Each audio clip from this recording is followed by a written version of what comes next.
There we go.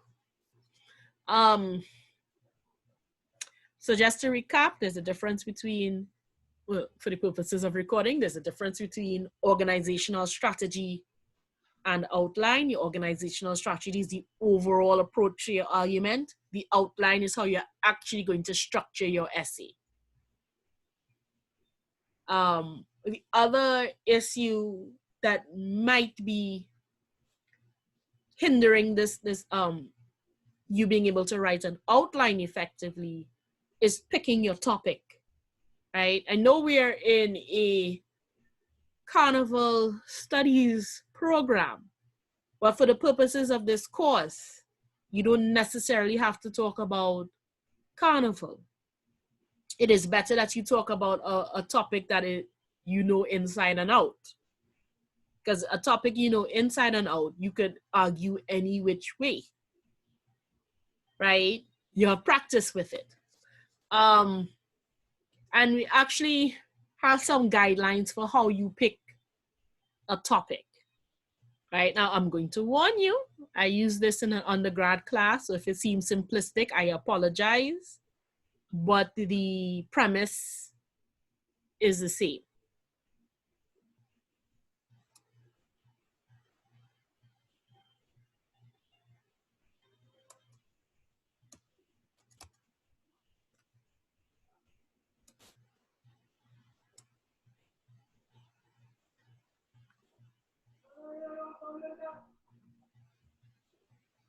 Right, so random talking.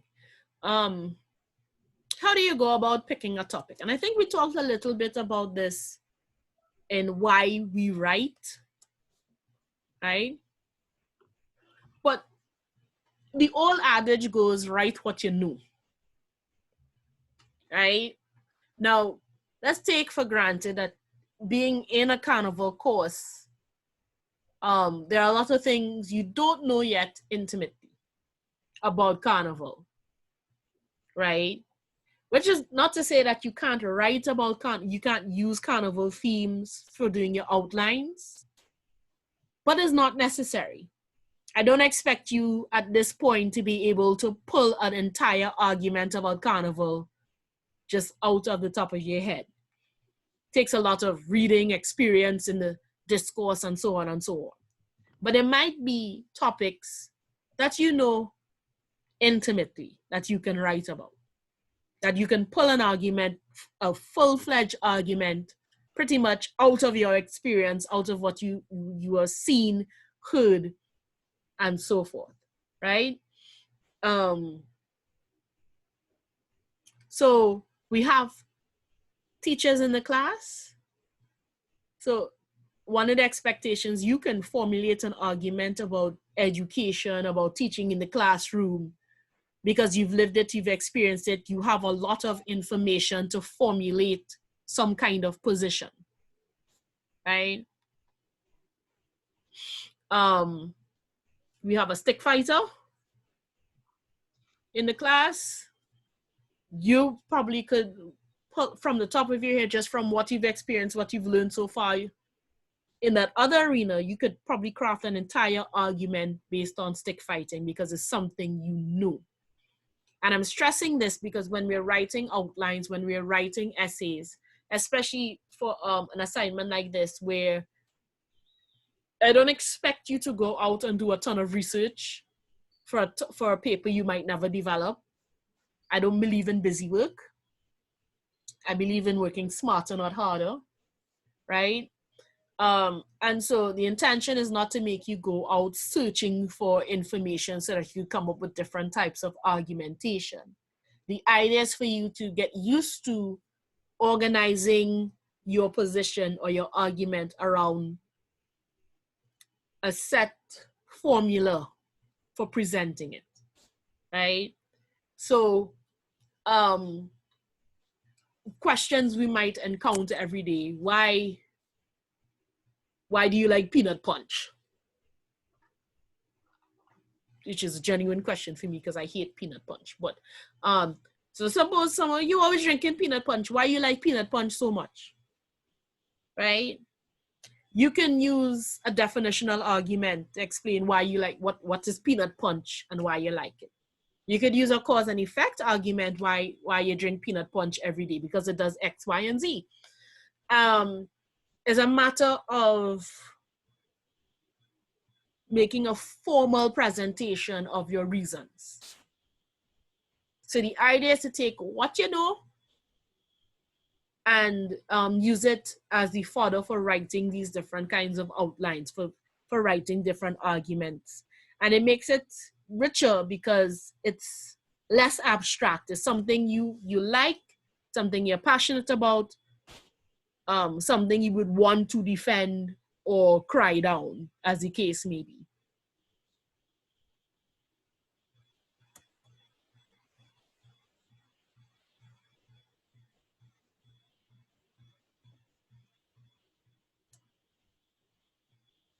So ask yourself, what are your interests? Going faster than I don't remember the timing. Right? It's important to know what your interests are in terms of the topic. So, let's take off the timing first. So, let's take the peanut punch. I don't know how far I can go with peanut punch, but say your interest in drinking peanut punch is because of the nutritional benefits. And you encounter someone who tells you peanut punch has no nutritional benefits, right? So the overall topic you know about is peanut punch. You think peanut punch is a healthy drink. Someone disagree, and you need to know if you agree or disagree with that position. So you're looking for your stance on a topic, right? I like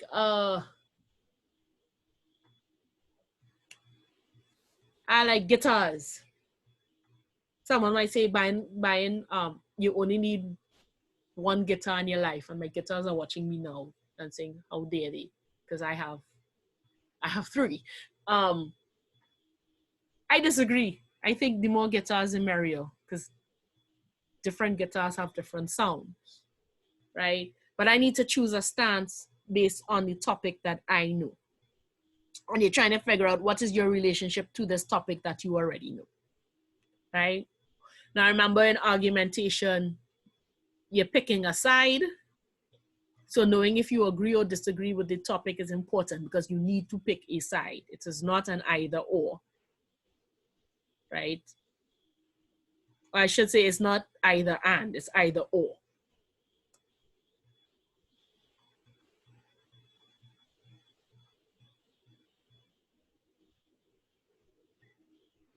Right?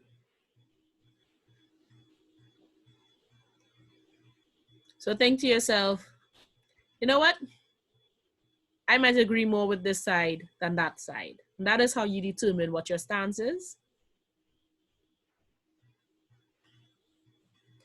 The position you hold. Your position then shapes your entire argument. How would I approach this topic? Next, ask yourself, okay, this is a topic I like. Let me see, what's one of the more recent scandals? Let me see. Well, that one definitely has enough evidence. If you're looking at Carnival, for example, there's currently, well, there has been for quite a while now, a debate between commercial carnival and cultural carnival, right? Our main topic is carnival. We have at least two stances you can take. Carnival is worthwhile because of the economic benefits, or carnival is worthwhile because of the cultural benefits.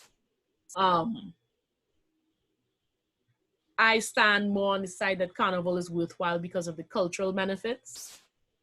To me, it's like the goose that laid the golden egg. I need to take care of the goose. If I take care of the goose, it will lay golden eggs, right? So I need to take care of carnival as a cultural phenomenon, as a cultural activity. not as an economic activity, because if I take care of it as a cultural activity, the economics will follow. So I need to determine if I'm taking that stance. My topic is carnival.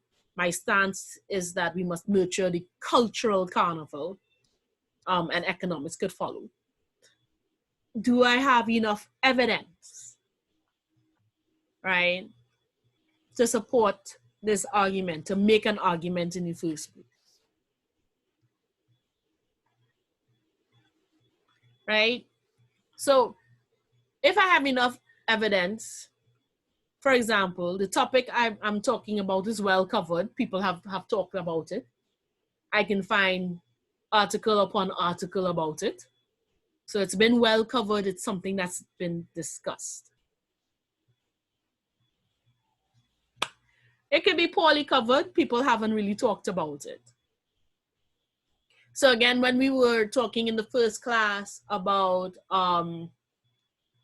the 3 types of problems we can have in a discourse, it's been written about, or it has not been written about, right? So poorly covered, it has not been written about enough. People, it's a big issue, but people don't talk about it. Again, if I'm going with another carnival example,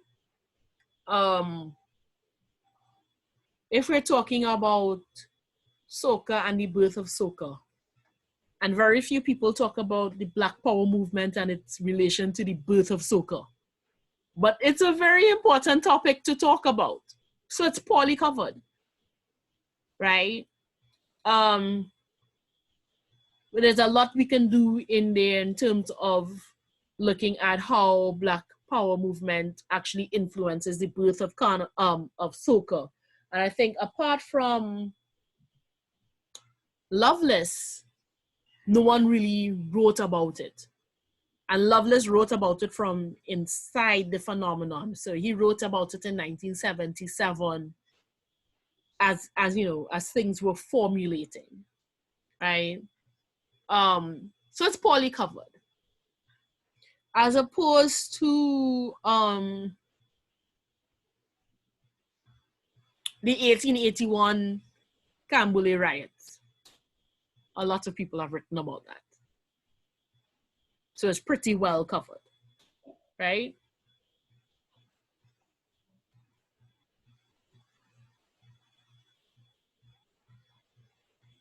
Now, for our purposes, finding evidence for you for these exercises is pulling from your experience.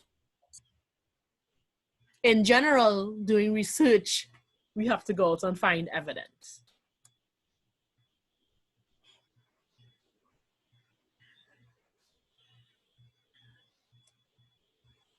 Right? So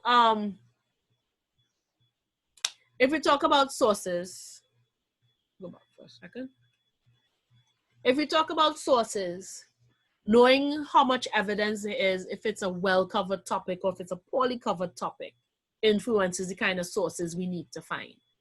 If it's a well-documented topic, people have been writing about it for a long while, your first step, of course, are your secondary sources. What have people written about it? What can I get from it, right?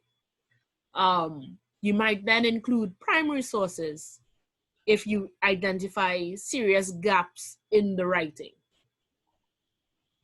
If it's poorly written or poorly covered, then you will be relying on primary research, going out and interviewing people, going in archives and digging through musty papers to find original documents and writing about what that means. So it depends on whether or not it's been well written, well covered, or poorly covered. And then if it's been written about extensively, but there are huge gaps, that also determines the kind of sources you need. If it's been poorly written about, or it seems underwritten because the sources are in academia, 99% of the time, if it's self-published, it's ignored as a source. So it might be that it's self-published, but there's good stuff in there, and you need to bring it to light. So there's a mixture of sources, primary and secondary. Usually when you start research, you are aware of most of the secondary sources out there, what has been written, what analyses already exist, and what are those analyses missing, right? You determine from your sources, and I think, again, this is a bit repetitive because we did start already in the introduction, but let's go over it again. So you need to look at your sources. Is it sufficient? Does it give me sufficient data and material to make an argument, right? So say I want to write peanut punch is a health drink, but I can find no evidence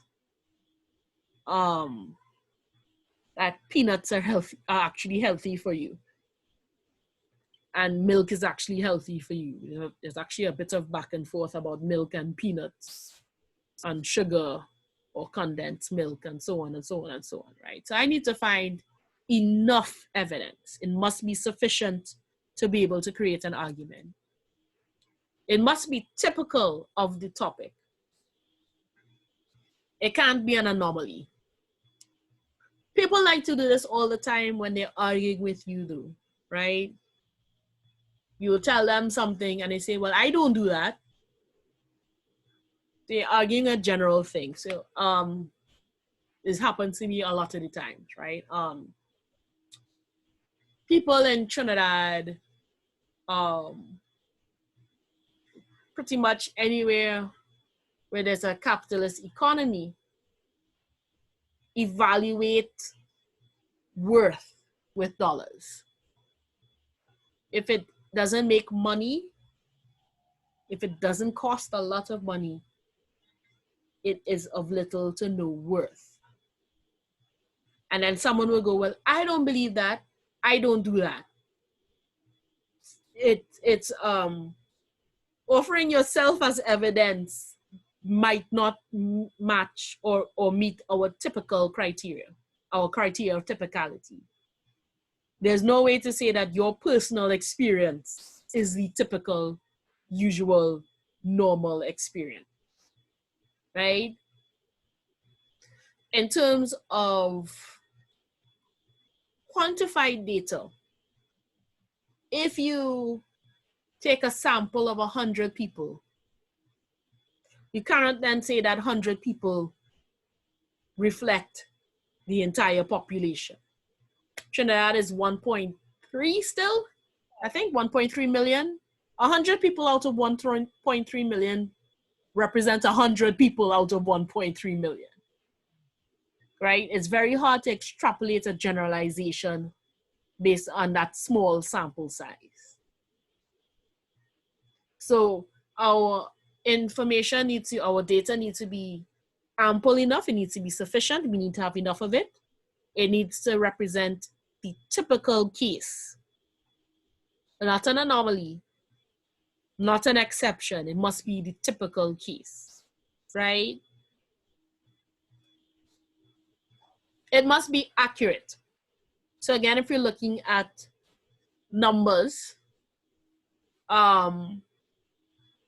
if you're looking at quotations, it must be accurate. We must capture what it actually is, right? So if you talk out 100 people and 35 people say one thing, we won't round it up to about 40% of the population says this, because that's not accurate, right? So you want it to be as accurate as possible. So it must be, you must have enough evidence, it must be typical of the topic we're talking about, and it must be as accurate as possible, right? Trust me, this accuracy business is one of the sources, actually both typicality and accuracy. One is major source of one of the largest, fastest spreading dangerous conspiracy theories out there, the anti-vaxxer movement. It's based on one medical report that was subsequently retracted and discredited by the rest of the medical profession. But people hold up that one medical report as the truth. So it is not typical of findings. It could not be reproduced. His findings could not be reproduced. So it was not typical. It was not sufficient because it was only one article against a sea of articles that disagreed. It was not even accurate. So both the typical and the accurate in terms of in scientific study, you must be able to reproduce the results of an experiment for it to be considered typical or accurate. If you cannot reproduce the results of the experiment, then it is assumed that something went wrong, that the person either falsified the information or got false readings the first time because it cannot be reproduced.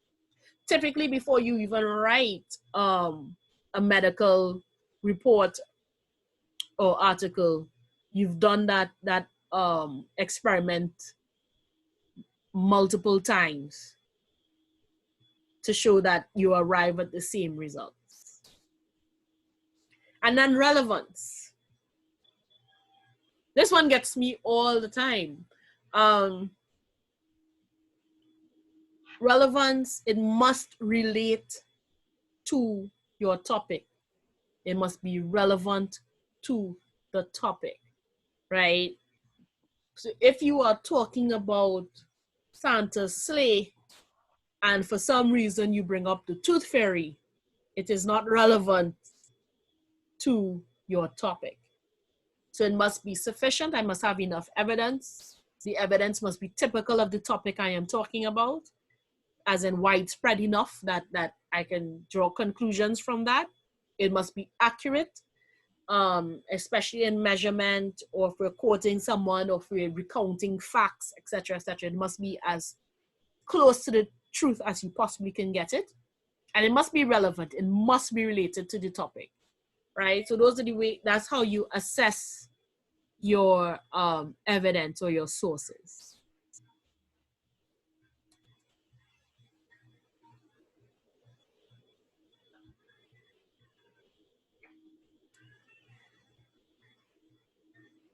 So again, primary sources, I go out, I interview you, I do a survey, I am actively gathering the data and information, right? So it's primary because I am firsthand gathering the information. Secondary, someone else gathered the information and I'm reading about their analysis and what they've gathered, right? In this course, you will be doing, well, in the program, you'll be doing a lot of primary, but whether you do primary or secondary, they must be corroborated, right?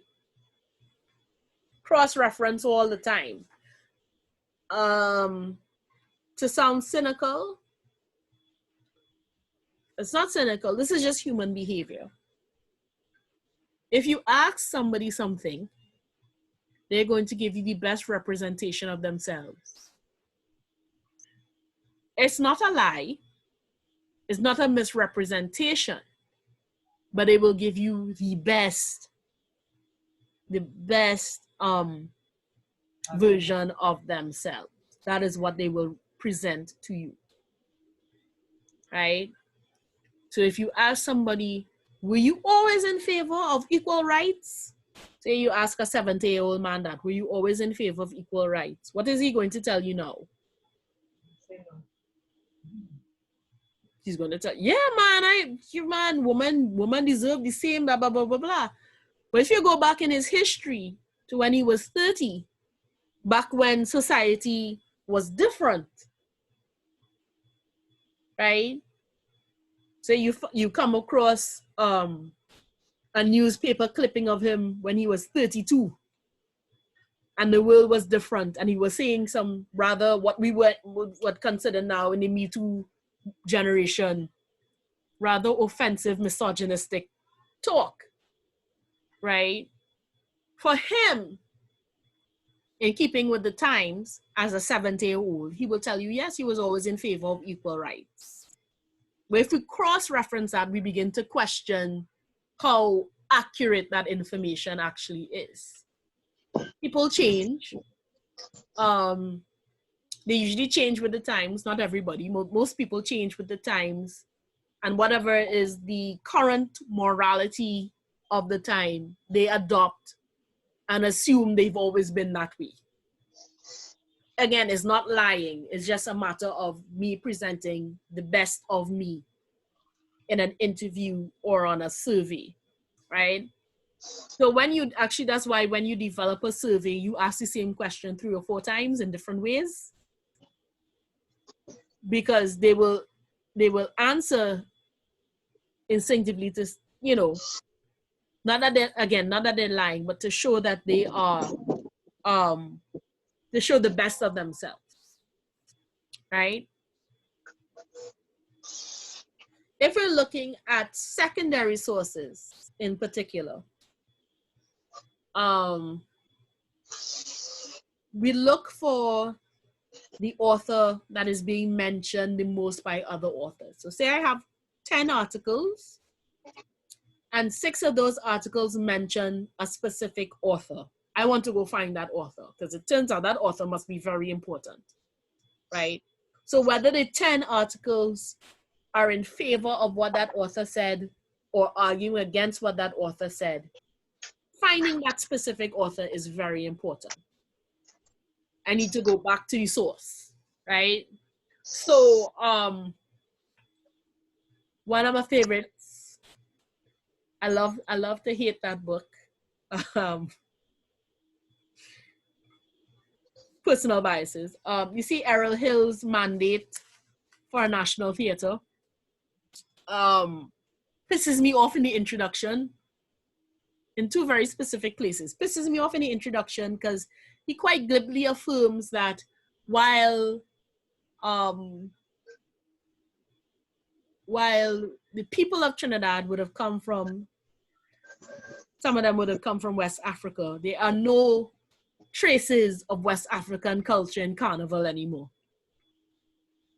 Pisses me off no end, because it's in my opinion blatantly untrue, right? And then he also talks about, he acknowledges that most of his sources, his primary sources, which were newspapers from the 19th century, were overtly biased against Black people. But, you know, hey, whatever. And then he just goes and cites them. I'm like, really? So he doesn't really cross-reference with any other. I mean, granted, he is technically the first venturing this way. Although, if he bothered to read Kamau Brathwaite, he would realize he wasn't really the first. And Kamau Brathwaite actually starts talking about Carnival as our African retention in the Arrivants, his book, his trilogy, his poetry trilogy. But, you know, whatever, right? So he doesn't cross-reference. He doesn't take into account that the sources are not 100% reliable. He doesn't align with an author that would have been called several times, like Andrew Carr, for example, or J.D. Elder.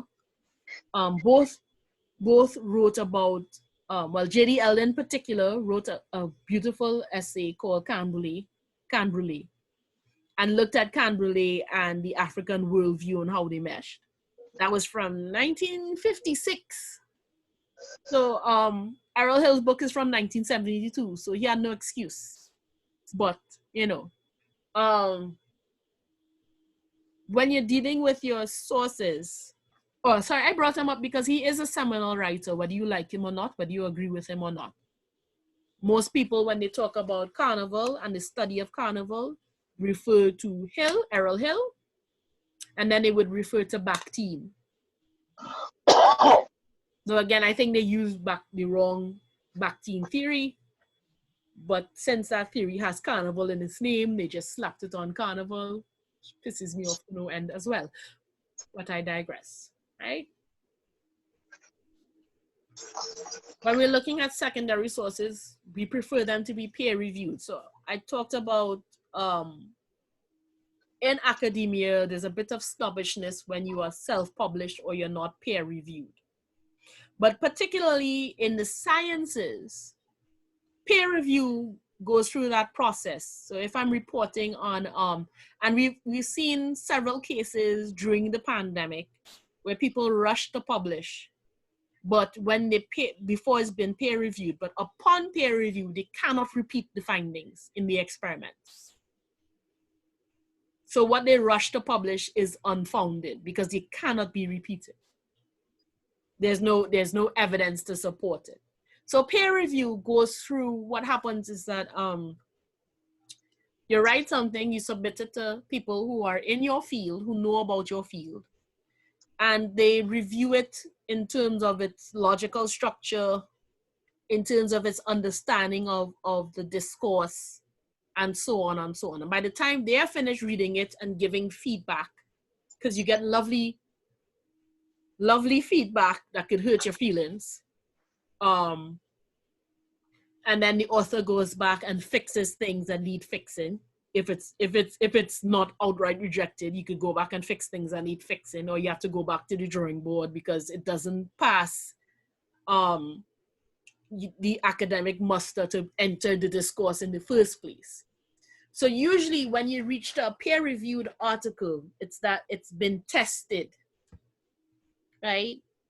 So even if you don't agree with the argument, it's been found to be logical, well-researched, tested, contributing to the discourse, right? So we want to be able to cross-reference between our primary and secondary sources. We want, if we are looking at secondary sources, we want to find that one author that everyone mentions, that the conversation spills from. This might be also the case if you're interviewing a bunch of people and they keep telling you the same person, like, currently I want to find out, was the first Western movie shown in Trinidad. I found out that the first cinema was opened in 1911. So I'm trying to figure out when the first Western was shown. And someone might tell you, you need to go talk to so and so and so. And out of the 5 people you've spoken with or interviewed, they all tell you need to go find this one person. Then you better go find that one person, because that's your seminal author. That's the one person you everyone references you need to talk to. So when you're reading, that's the one author everyone references, you should read it, right?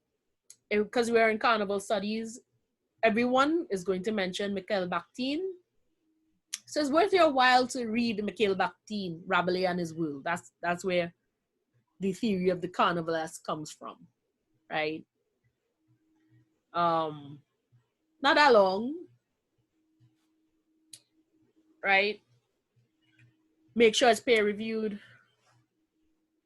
When you're citing your sources, right? When you're assessing your sources, it's good to put it in your own words. Make sure you understand. Put it in your own words also helps you understand the logical construction, because you have to then engage in language.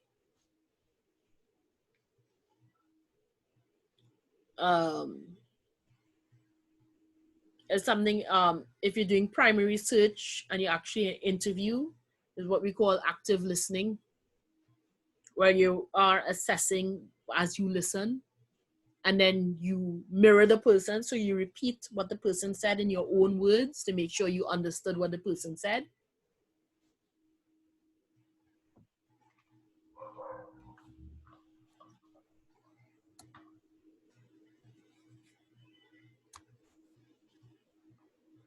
Right?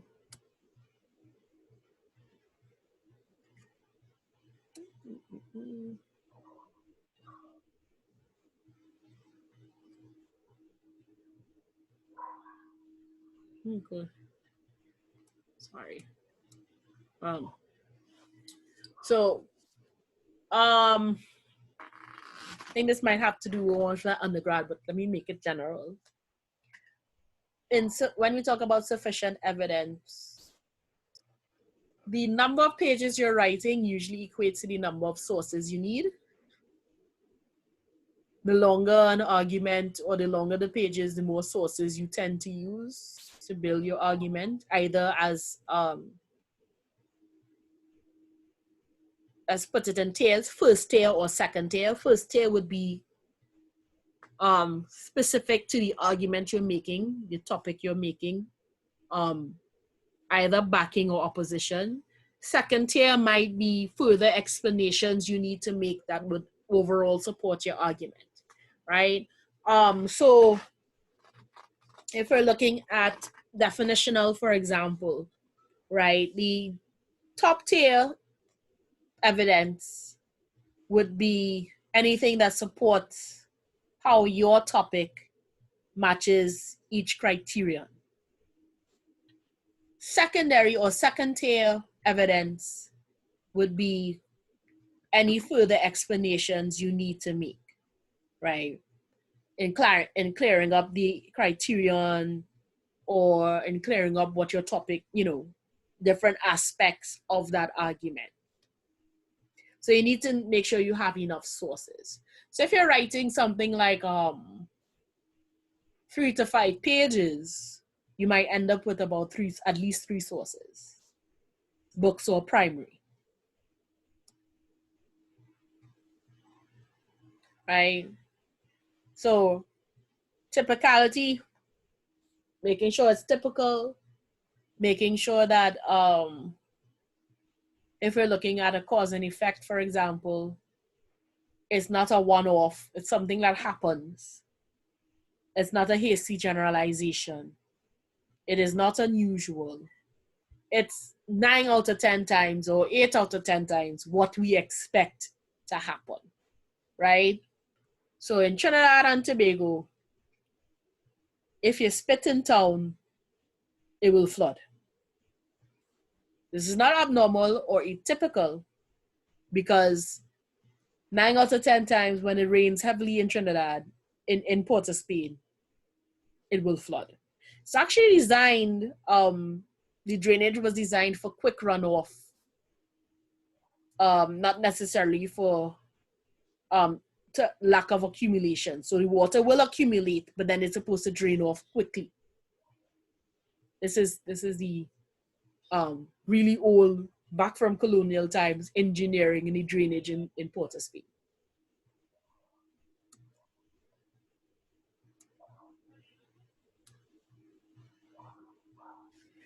So again, to differentiate between what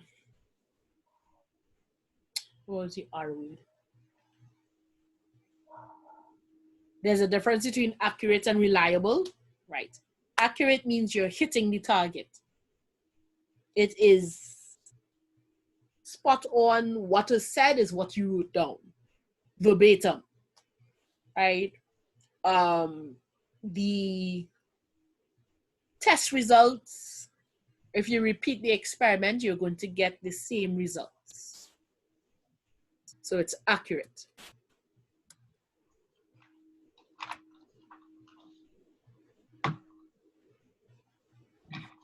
Right? And relevance. So again, if you think of yourself in conversation, and I don't know how many people have had this kind of conversation before. Say you're talking about stubbing your toe and the various things that would lead up to stubbing your toe.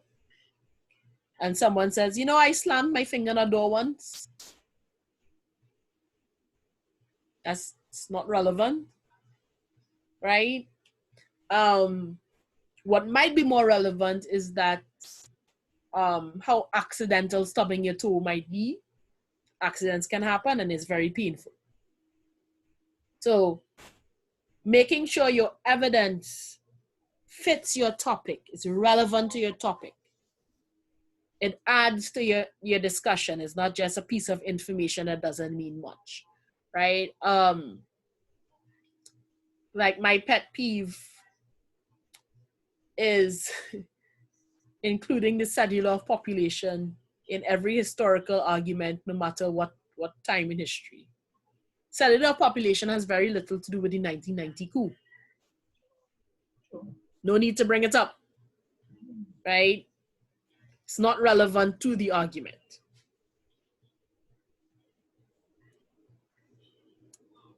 Right? So that's a little about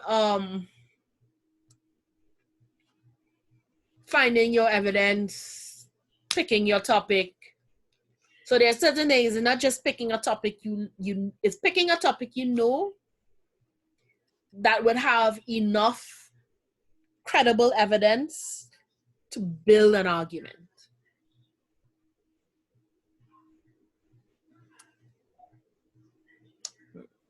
Stop share.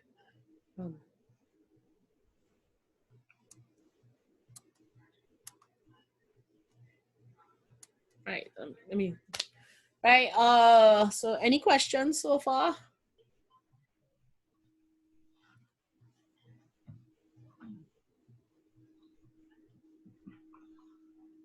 No?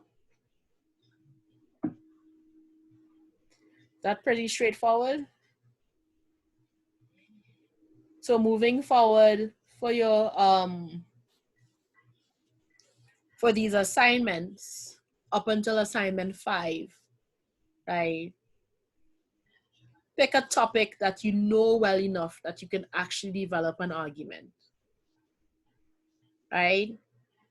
So that what you focus on is the structural skill of building an argument, not necessarily researching something in Carnival right off the bat.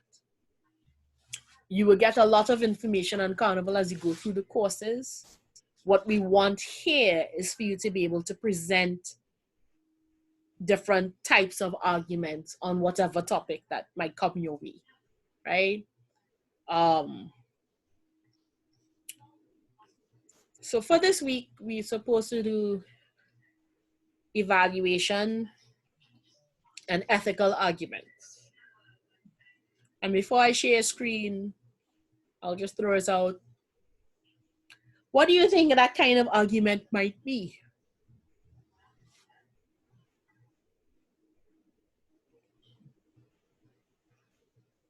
Anyone?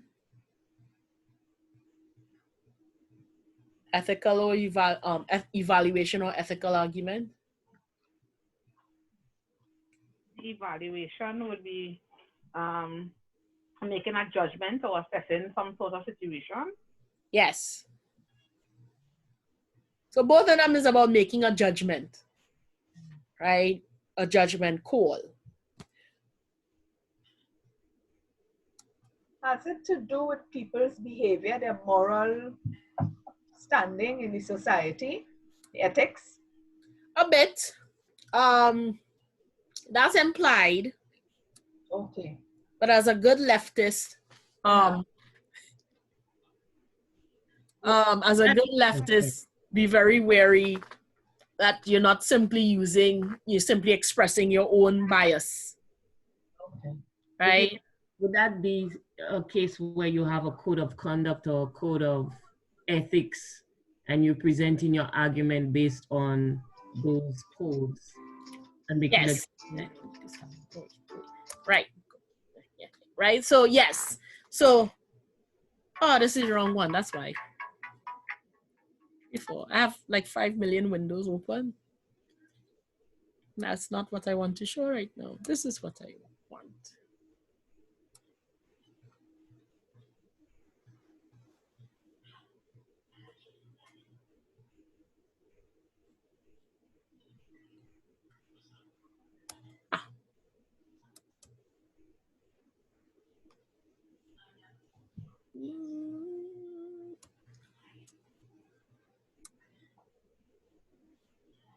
Right.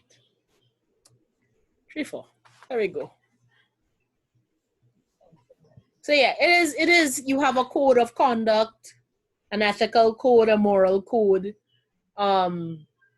especially in terms of an ethical argument, you use those principles to form your argument, right? So it's both. It's making a judgment call based on certain things. It's using a system of ethics to evaluate something. So, as usual, we're looking at gaining an understanding of evaluation and ethical arguments, how to write an outline for an evaluation or ethical argument, and then write an essay based on that.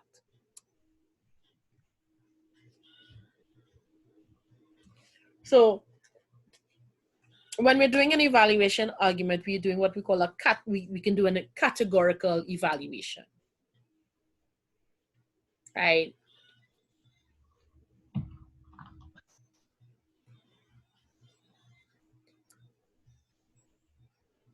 So for that, what we're doing is we're taking our topic and we're proving that it is or isn't a good fit in a category. So it is like a definitional argument, but so it involves classification, but the argument isn't whether or not the topic belongs in the category. It's whether or not it's a good example of the category, right? So if we're talking, for example, about efficient forms of transportation, you might argue that a donkey cart is not an efficient form of transportation, right? Because you're putting it in a larger category of efficient transportation, so you get things like cars, buses, boats, motorized transportation that takes you from A to B as quickly as possible. Though with Trinidad's traffic on the regular donkey cart might actually be faster, but that's not typical, right? So categorical evaluation, I'm taking an item and saying whether it is a good representation or a bad representation of a category. So for us to do this, it already has to be in the category. People accept that it's in the category, but we want to know if it's good or bad.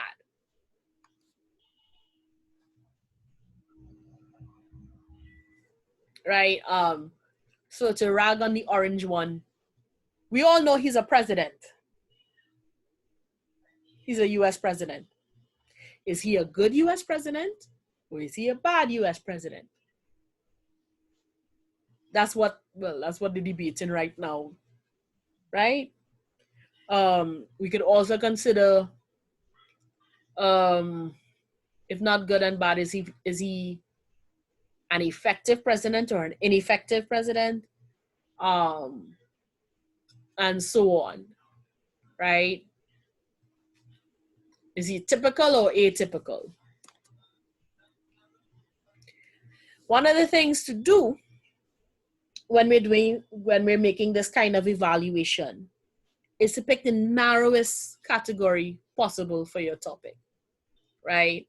So if you go back to the idea of the donkey cart, if I just asked, is the donkey cart good or bad transportation? That is just a very wide category.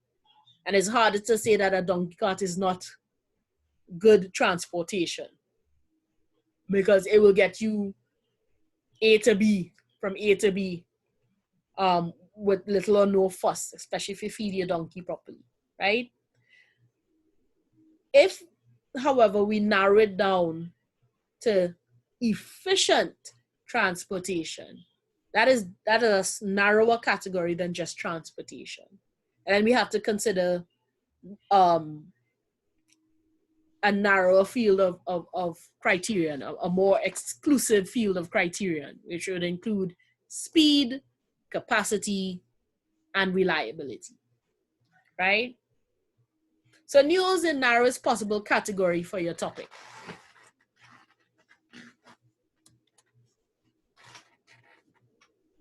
Right? So again, we're looking at the purpose or function of the overall category. So if efficient transportation is supposed to save us time, carry as much as possible, and be ready at a moment's notice, right? So it doesn't cause delays, then we're looking at the function of efficient transportation. These are the things it must do. So it must function this way. You want to make sure that the criteria you develop for your match criteria, what is most important. Because sometimes it could come down to it matches 4 out of the 5 things, but the 5th thing it was supposed to match is the most important criterion to match, right? So you need to know when you're doing your match criteria, what is the most important? What is, when we talked about the necessary criterion and the accidental criterion. So what is necessary and what is accidental?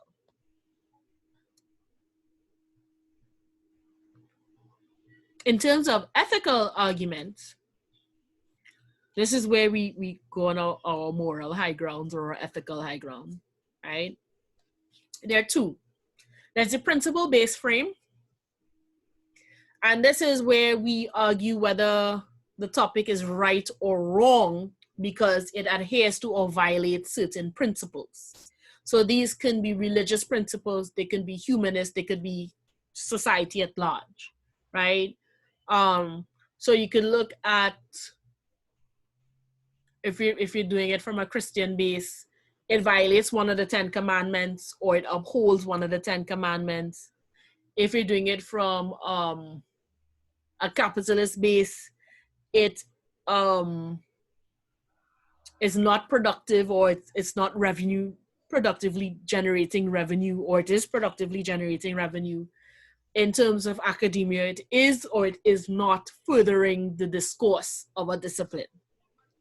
So principle-based. So we're looking at specific principles to measure our topic against.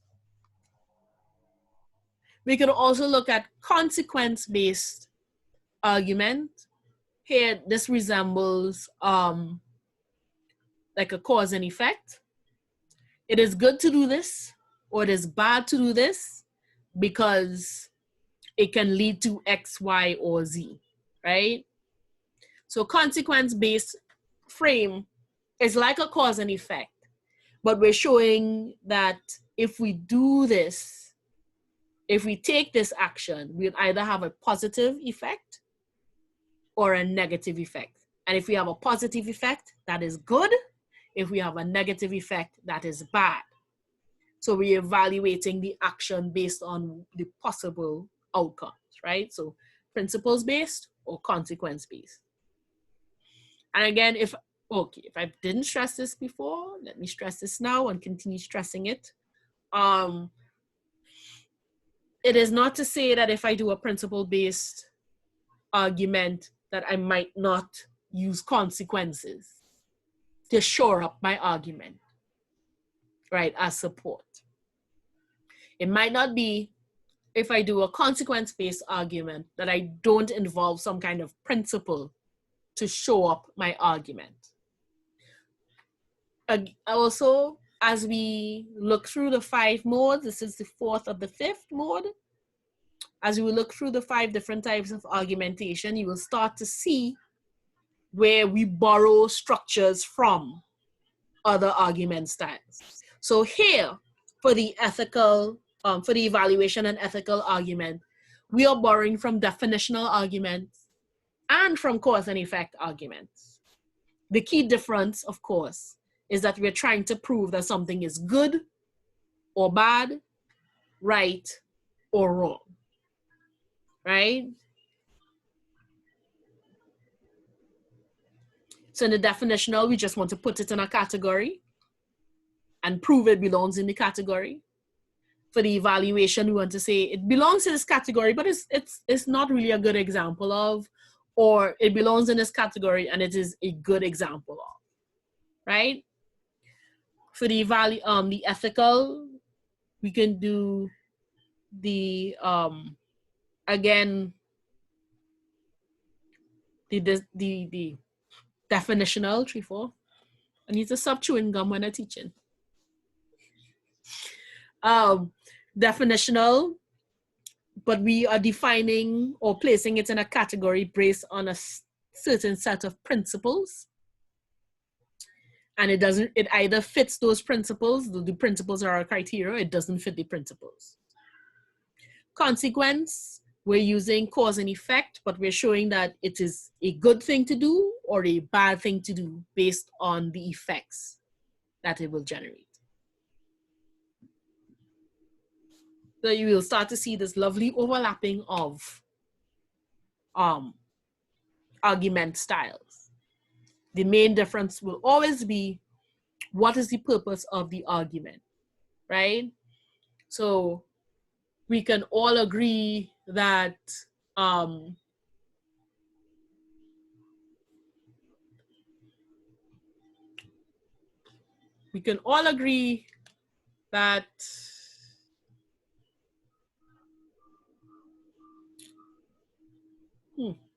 just drew a blank there.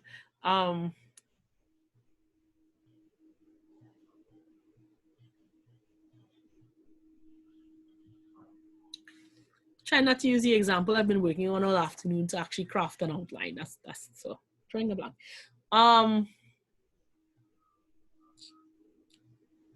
We could all agree that Maracas is a beach, right? We all agree Maracas is a beach. And I might be the minority here, but we might not all agree that Maracas is a good beach, right? I might base that on the principles of beachiness. So, and because I think being able to swim without the fear of drowning is a necessary criterion for a beach. And to me, that's the major criterion. That has the biggest weight to it. And that's probably the main reason I would say Maracas is not a beach, because I can't swim without there's a higher risk of drowning. I mean, there's a risk of drowning everywhere, but there's a higher risk of drowning because of the undertow in Maracas. Maracas is on the northwest coast where the Caribbean Sea is starting to meet the Atlantic. And so the sea is not as safe as, say, Williams Bay in Chaguaramas. And yes, that's biased because I am from the West, so whatever, right? But it's sheltered by the Gulf of Paria. It is extra sheltered. Very calm. You can walk out very far, for example, and not drown. But in terms of my main criterion of what makes a good beach, being able to swim, Maracas, no. For some people, though, the criterion might be you can lime on it. Maracas has a large expanse of sand. You can lime on it, so it's a good beach, right? These people wouldn't mind foreign beaches where you can't bathe. I highly recommend, if you go Virginia Beach, for example, don't dip your toes in the water, it burns. Yeah. Or Ocean City, for that matter. We don't know why it burns, but it burns, right?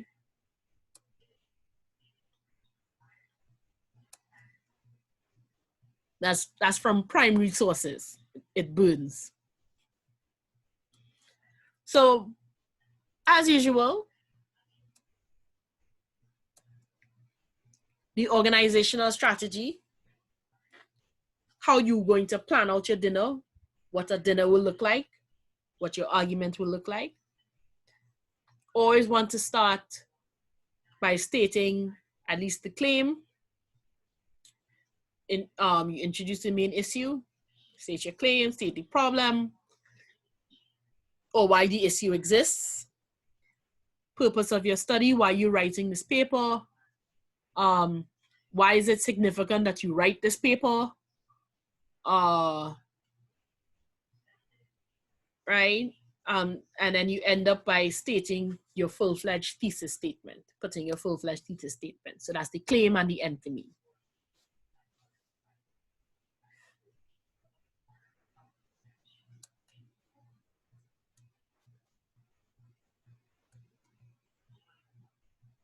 So again, as with the definitional argument, you want to outline each criterion as separate paragraphs, engage counter arguments,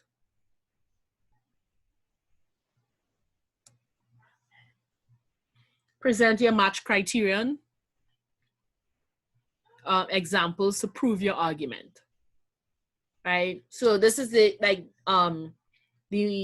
first strategy for the definitional argument. So I will argue what makes a good beach.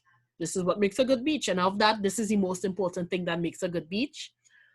And then I will go on to explain why Maracas does or does not meet the criteria to be a good beach.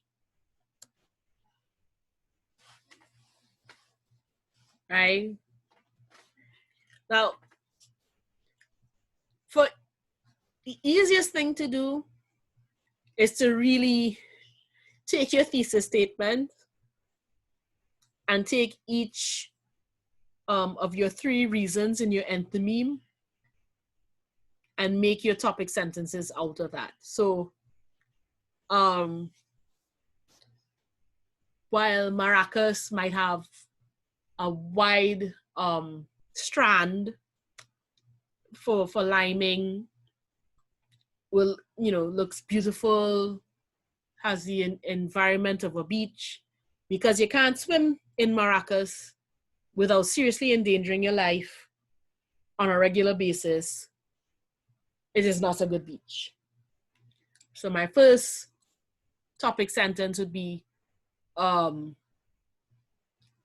it is true Maracas Beach has a wide expanse or wide strand, the expanse of sand where people can lime on it. And you can lime, you can do whatever, blah, blah, blah, blah, blah, blah, blah, right? But that's not the main thing of a good beach. It's also true, my second topic sentence is also true that you will get a nice beachy atmosphere, you know, sand between your toes, cool breezes, hearing the waves crash and all that. But again, that's not the essence of a good beach, right? And then my third would be, while on the surface Maracas might look like a nice beach, the fact that you cannot swim in its waters, which is the most important thing that you can do at a beach, means it's not a good beach. So I'm actually pulling from my thesis statement each individual piece of the entheme and making that topic sentence, right?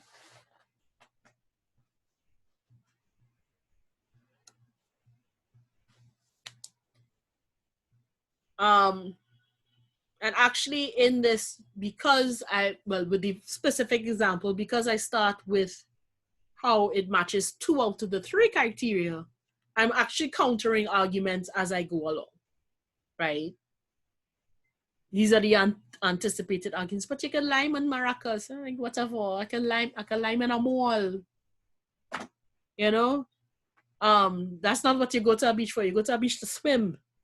And it could be because I have Tobago heritage. I don't know, but you go to a beach to swim, not to lie down in sand. Right? And then of course, you offer your conclusion where you invert your introduction. So you start with your thesis and you start widening out to the bigger picture and end with a bang. right? So the bigger picture, maybe if more people realize that Maracas actually isn't a good beach, they would stop trying to swim there and drowning themselves, right? And with a bang.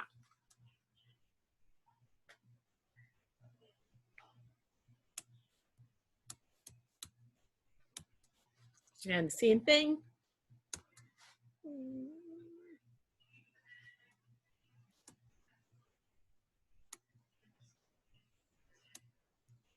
I don't know. I'll do this properly, right? I'm sorry. Some editing, something went horribly wrong here.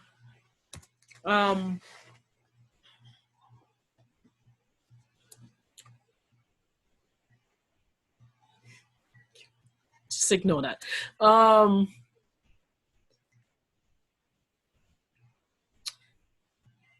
Trying to fix the second strategy. Second strategy would look, especially if you're doing an ethical argument, might look more like, especially if you're doing ethical argument with a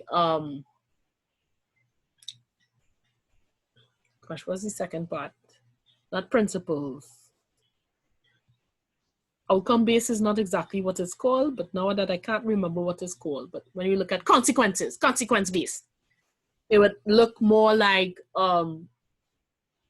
plotting out a cause and effect essay. So for this week,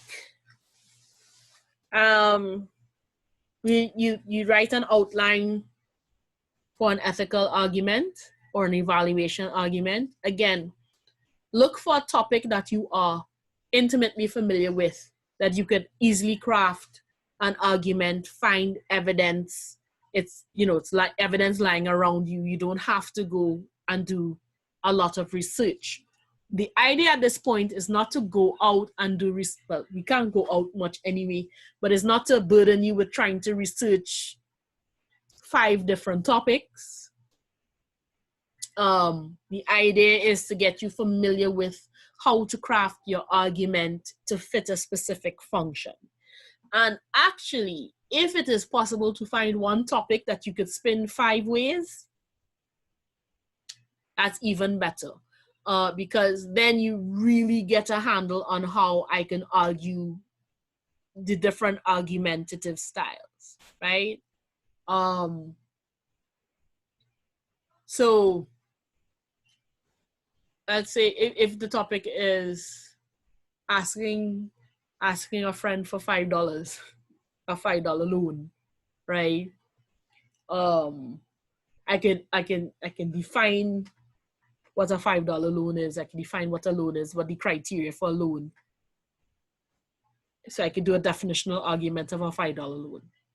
I can do a cause and effect argument of the $5 loan. That either showing why I need the $5 or what I would do with the $5. So I can do cause and effect. I can do a resemblance argument. Remember the last time when I loaned you $20? So I'm actually making a precedent argument. And then you could do an ethical or evaluation essay argument. Lending me $5 would be good because I'm in desperate need, and whatsoever you do to the least of your brothers, that you do unto me, right? Or it would help me save my house, and that $5 would actually help you save your house. But you understand, that would be a consequence-based argument. It's good to do this because it will help me do X, Y, and Z, right? So if you can find a topic where you can spin 5 different arguments, 5 different types, that's even better. Less work because it's the same evidence over and over, just used for a different purpose. So it'll also help you determine what is typical, accurate, and relevant to make an argument.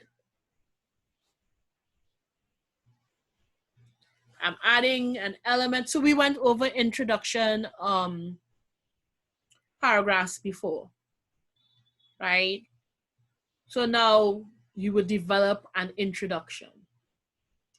Here is where the organizational strategy would be helpful in plotting out your introductory paragraph, right? So doing an outline and an introductory paragraph. Now, again, if it's a topic that you know like the back of your hand, is less work because you have a wealth of information to pull from already, right?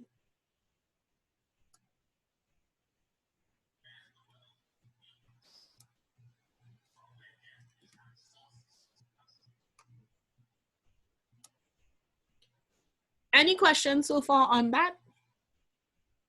About ethical and evaluation essays? What was the major difference with the second strategy? I didn't catch it. Yeah, that's a bit of a typographical error. Now you can go back to the definitional argument strategies. In the first strategy, our first paragraph lays out all the criteria that we're going to use to match, right? So for an evaluation, I'll say, if we're using the Maracas Beach example, my first paragraph would be Maracas, a good beach has enough sand to sit on, gives you a nice atmosphere, and most importantly, allows you to swim without risking your life. That's the first strategy. I outline all the criteria and I weight the criteria in my first thing. The next thing I do in the next set of paragraphs would be match my specific topic, Maracas Beach, and show whether it fits in with the criteria for a good beach or not. In the second strategy, if you're doing that kind of categorical evaluation, you would list each criteria in its own paragraph and match in its own paragraph. So I would say, okay, so a good beach has enough sand for you to sit and lime on. So people might think Maracas Beach is a good beach because it has enough sand for you to sit and lime on.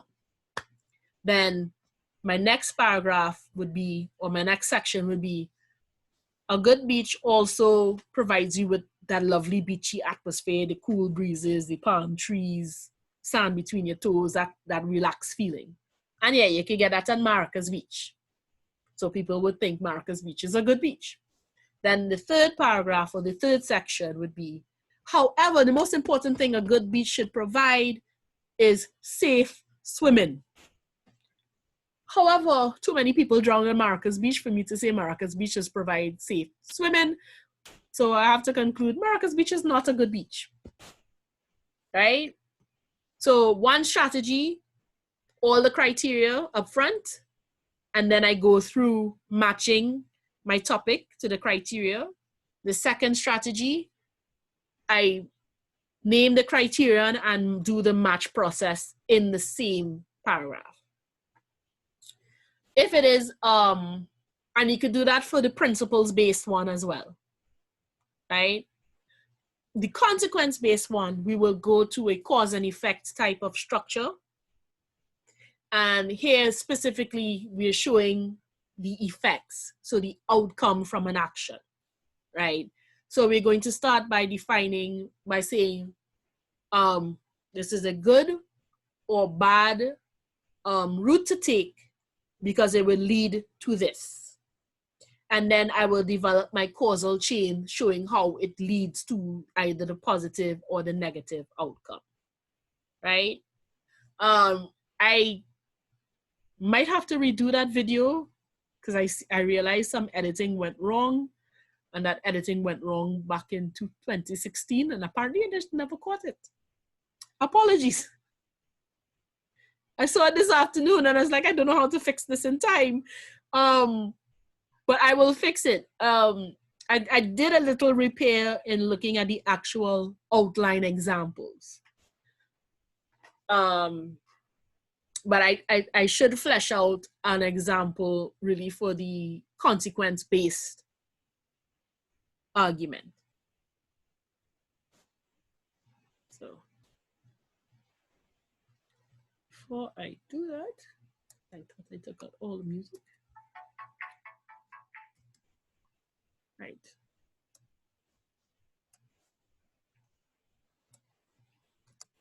Here we are. Right.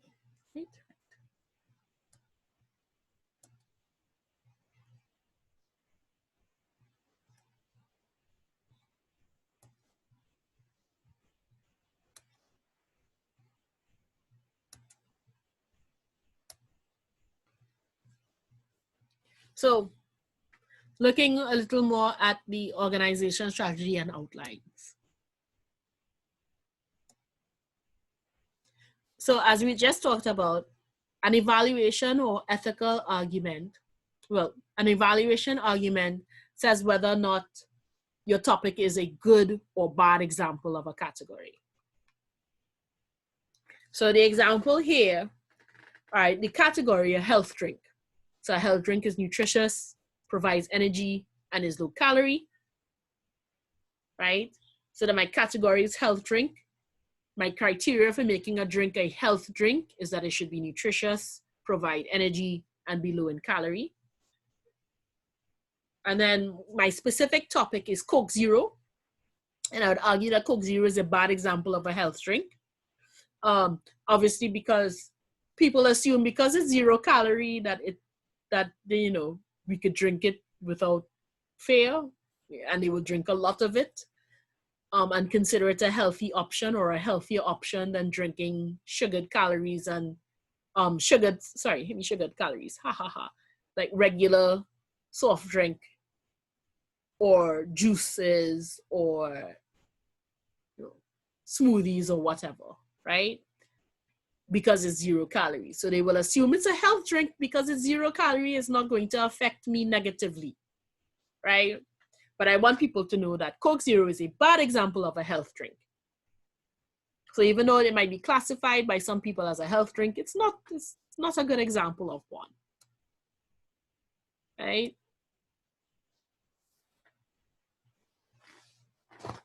In terms of the ethical argument, we want to see whether something is right or wrong based on principles or consequences, right? So it's a good or a bad choice based on principles and consequences. So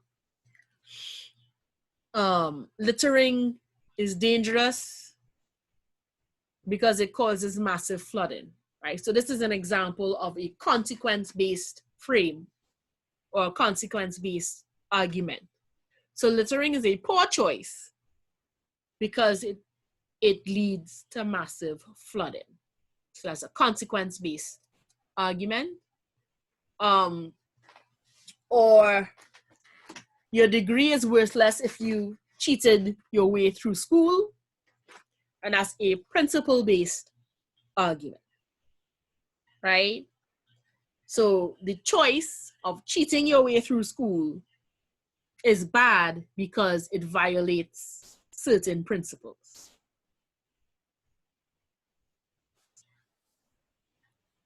So if you're looking at the pre-writing for an evaluation, right? And we're going to use the Coke Zero as our example. So in the pre-writing, if I'm making an evaluation, I have to determine what is a health drink before I can say whether Coke Zero is a good or a bad example of a health drink.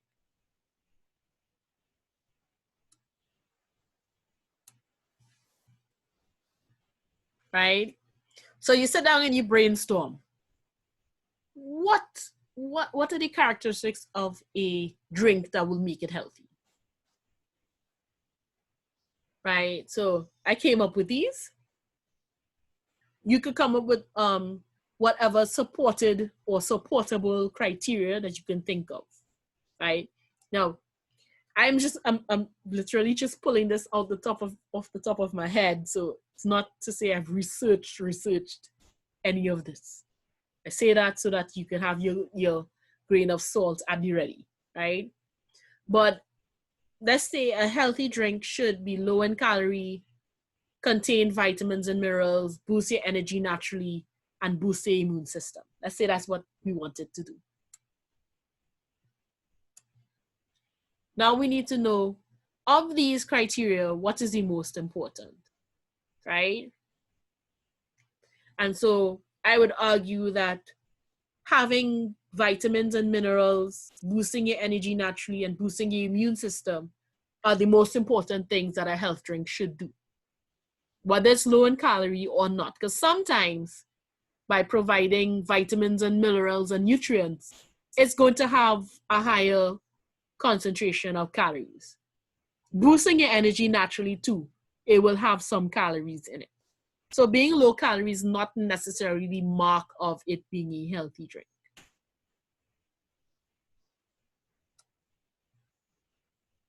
So now we ask, does Coke Zero match any of the criteria? Right? It's low in calorie, yes. But it's not one of the what we identify as necessary criteria. Right? So it is low in calorie, but it contains no vitamins or minerals. It does not boost your energy naturally, as in without stimulants. And it does not boost your immune system. Obviously, if it has no vitamins and minerals, it can't boost your immune system.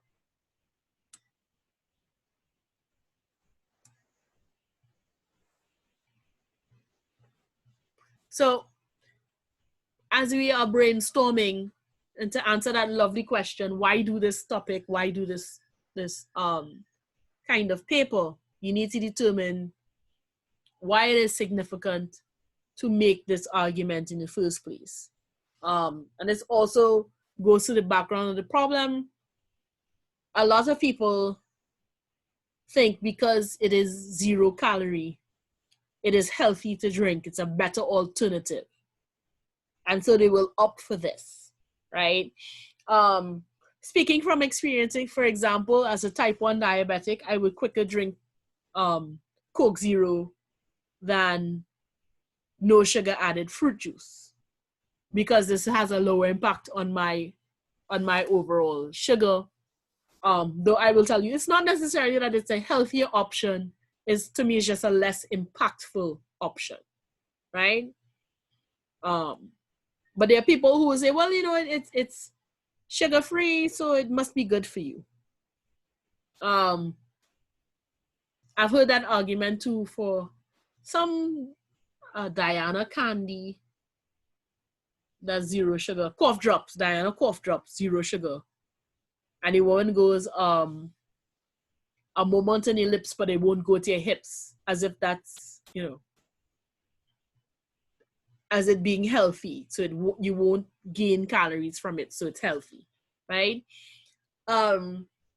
Who's my audience? I'm looking at people like that who think that calorie counting is the peak of or the most efficient way of making a health decision,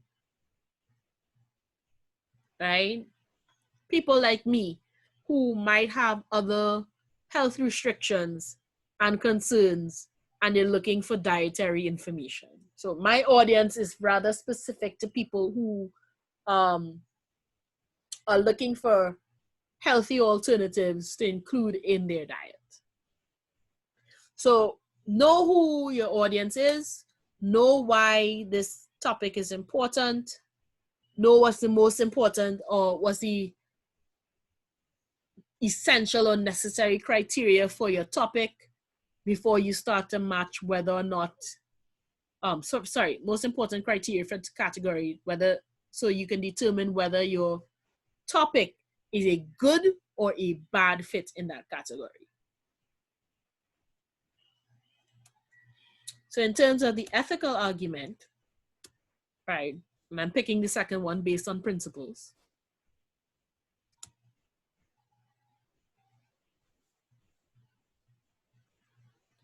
Right, so we determine whether or not we want to use principles or consequences.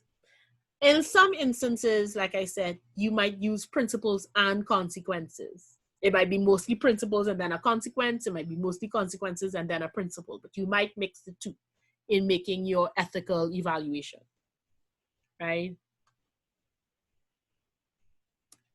So let's say I pick principles. So I'm looking at principles like thou shalt not steal, thou shalt not lie, a man is only as good as his word, which happen to be primarily Judeo-Christian, because that's my background. And the second one has escaped into the realm of like a universal maxim. It's been bandied about so often that it's not necessarily tied to Proverbs. It comes from Proverbs, but when you hear it, you don't immediately think Proverbs. This is something, you know, religious, non-religious people would actually tell you a man is only as good as his word. It's become like a generalized moral standard. So I'm looking at principles. So I want to look at which principles I could get sufficient, typical, accurate, and relevant evidence for, right? So, for example, I can say plagiarism is a form of thievery. But can I really equate other activities of academic dishonesty to thievery? I can say that when you cheat in your academic career, it's like lying to three parties: yourself, the academy, your community. So I'm kind of leaning towards that because I've already split it up into three. And it sounds like I could probably come up with an argument based on that principle. So thou shalt not lie.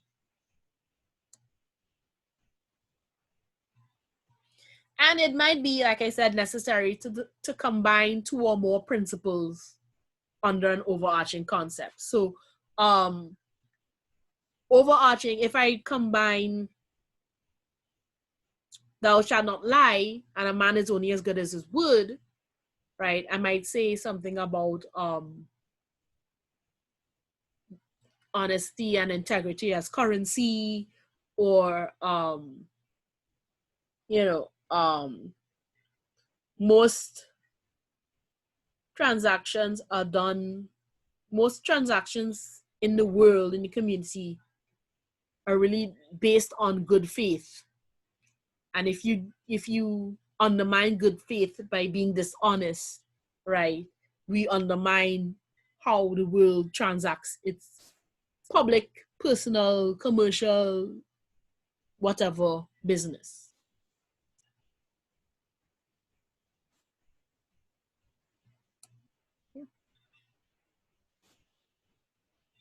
Right?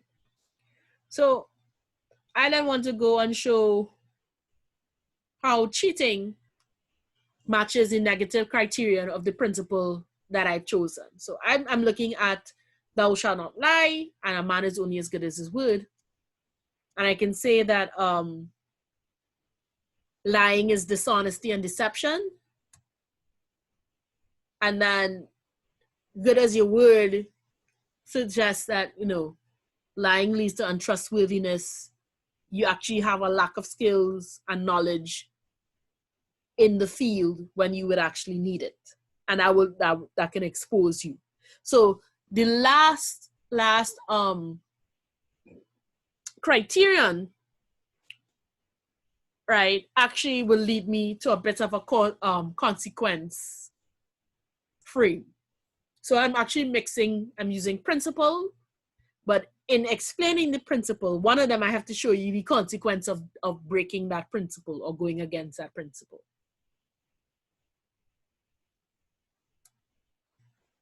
Right? Right. So I would then look for further definitions, examples, and illustrations of dishonesty, deception, untrustworthiness, or lacking your skills or knowledge when needed. So look for examples of, you know, when someone was supposed to be highly trained and they weren't, and well, that led to consequences. So we start to see where I can pull from different types of arguments to make a fuller argument, right? So I can, for an example of lacking skills or knowledge when needed and consequences that can bring, I can look at Chernobyl, for example, where the officials in charge of response were not properly trained. They were nowhere near nuclear physicists. They had no idea what was actually going on. And I don't mean the people at the plant. I mean the people who responded to the tragedy in the first place. So the government officials had no training in this area, were not appointed based on merit, and led to a larger disaster than it probably had to be, right? Or untrustworthy. Almost tired of talking about the Orange Man, but the Orange Man is a good example for a lot of these things, right? So you want to start gathering evidence, examples, illustrations, definitions that could further support why cheating your way through university leads to bad, is a breaking of principles and leads to bad consequences.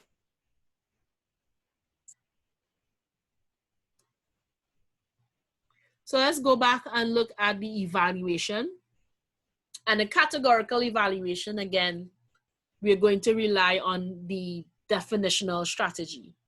The main difference being, I want to prove that it's a good version or a bad version, right? So we will look at strategy 1, presenting your criteria, outline each criteria, and then match the criteria. So again, you can either spend a paragraph or your first section outlining all the criteria that makes a good example, and then showing how your topic is or is not a good example. Or you can do that paragraph by paragraph. This criterion, it matches or it doesn't match. Next criterion, it matches or it doesn't match.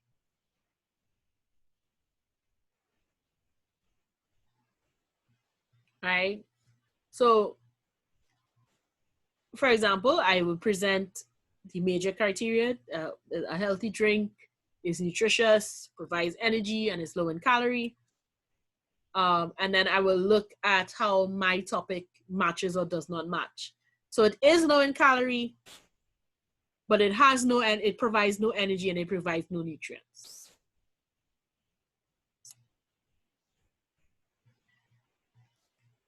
All right, so we start with the thesis. Coke Zero should not be considered a health drink. So my first topic sentence, Coke Zero's healthiest trait is that it is a 0-calorie drink. So I am pulling from my basic enthymeme implied in health drink. What's a health drink? And we will explain. So in this, I am actually going criteria match, right?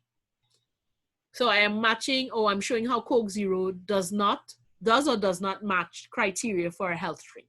My first paragraph, it actually matches the one criteria.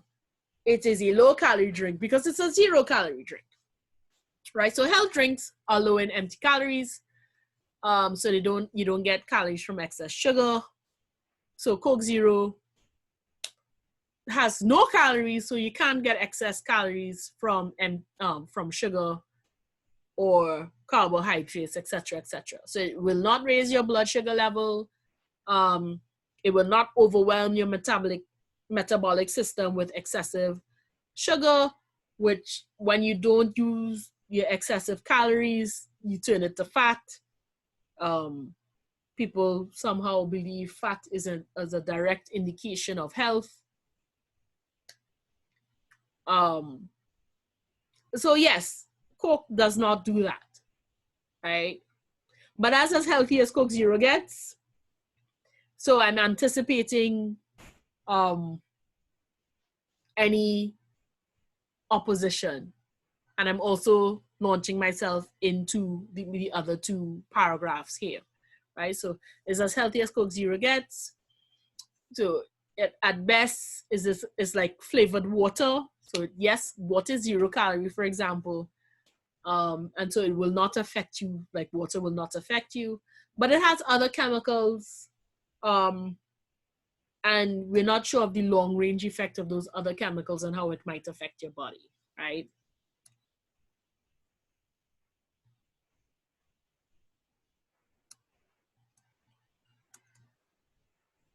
Right? So yes, it's 0 calorie, but unlike healthy drinks, it cannot boost, Coke Zero cannot boost your energy naturally. It has no calories, so there's no fuel to burn. Fruit juices, on the other hand, will provide you, like unsweetened fruit juices will provide you with calories that you can burn to keep your body running.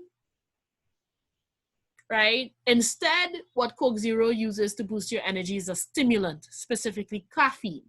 And caffeine can be quite dangerous. It is a stimulant, so it speeds up your heart. It increases your heart rate. And the stimulant can lead to an overdose. Too much caffeine can lead to heart attacks. And there are several cases of people drinking those energy drinks, for example, that are high in caffeine. That's why, was it something local? I can't remember. One of them is actually banned because it led to a 14-year-old girl having a heart attack from overconsumption, right? So here I'm showing that Coke Zero does not match one of the major categories. It must provide, it must boost your energy naturally. Right? Also, because it's a 0 calorie drink, it does not have vitamins and minerals. A healthy drink will give you vitamins and minerals.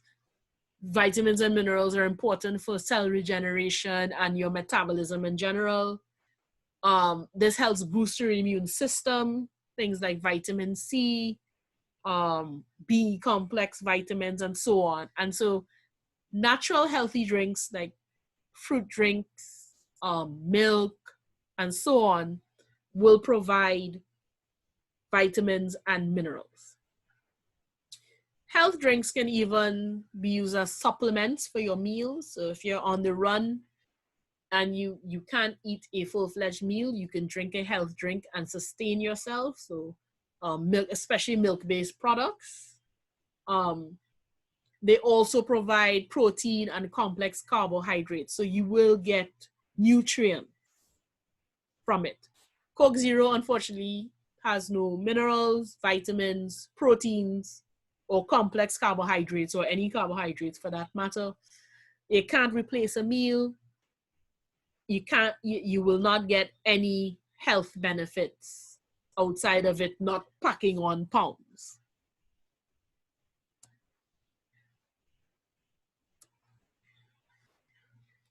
So if you look at the ethical essay, we can mix, like I said, definitional and cause and effect, right? So again, we could set up a match criterion match arguments, either separate paragraphs or one paragraph with all the criterion, and then show how we match or we break or we adhere to principles.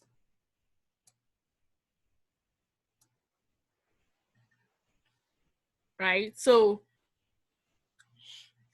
if we're doing the match criteria, so cheating is dishonest.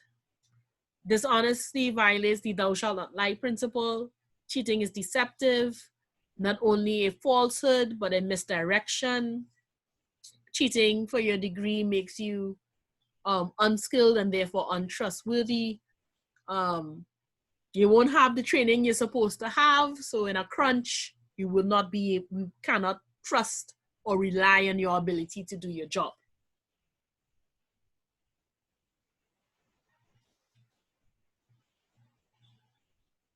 Right? So again, this is criterion and match. So the thesis, your degree would be worthless if you cheated your way through school. Cheating is dishonest. It breaks a moral code, thou shalt not lie, which is one of the 10 commandments. It's also a principle in many religions that you should be honest.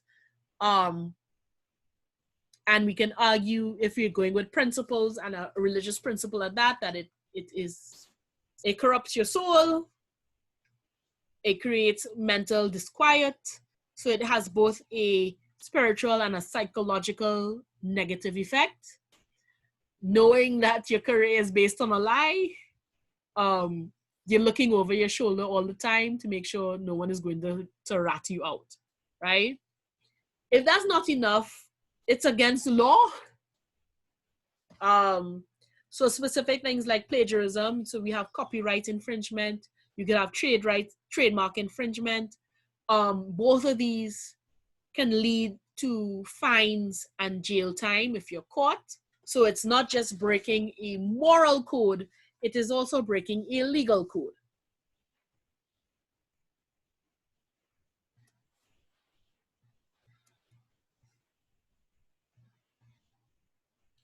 Right? So the next one we looked at, the principle is breaking. Cheating is deceptive. So again, we are looking at the thou shalt not lie, but in a slightly different way, right? So you're deceiving yourself because you're lying to yourself. So you're not coming out with any more skills or knowledge. And you might have a misconception of what you are able to do, right? You might buy your own lie. So you're deceiving yourself when you do not take full responsibility for your education, and you cheat, you copy and paste, you plagiarize, etc., right? You deceive the academy, and so your lack of knowledge will then reflect on your teachers.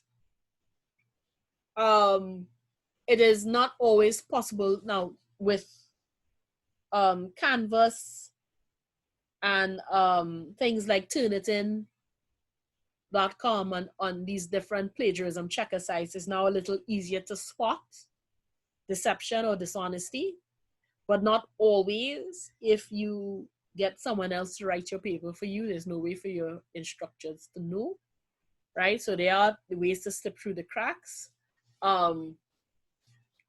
So you're basically deceiving your institution, because your institution will then have false records based on your falsification and probably passing not under your merits. They will distribute transcripts. They might give letters of recommendation based on what they think you are, not what you actually did, right? This is why plagiarism is a zero tolerance offense in most universities, and it will get you kicked out, or at least before a disciplinary committee. And then you also deceive the wider community. The community expects you to have certain skills and knowledge and information. And they trust you in good faith until you fail them because you do not have the required skills or knowledge.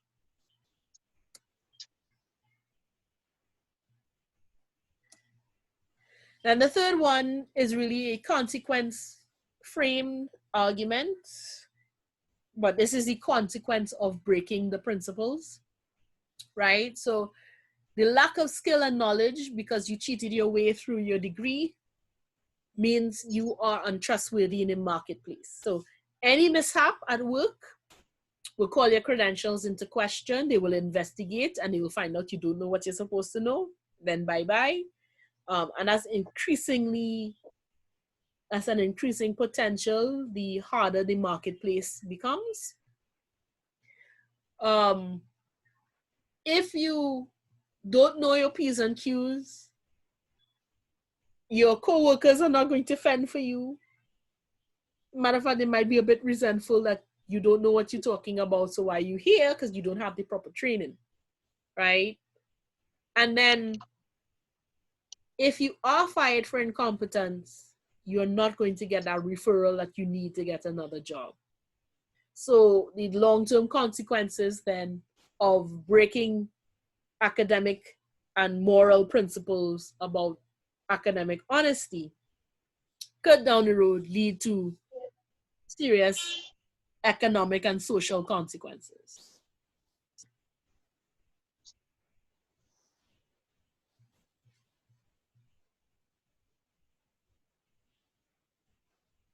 Any questions about that?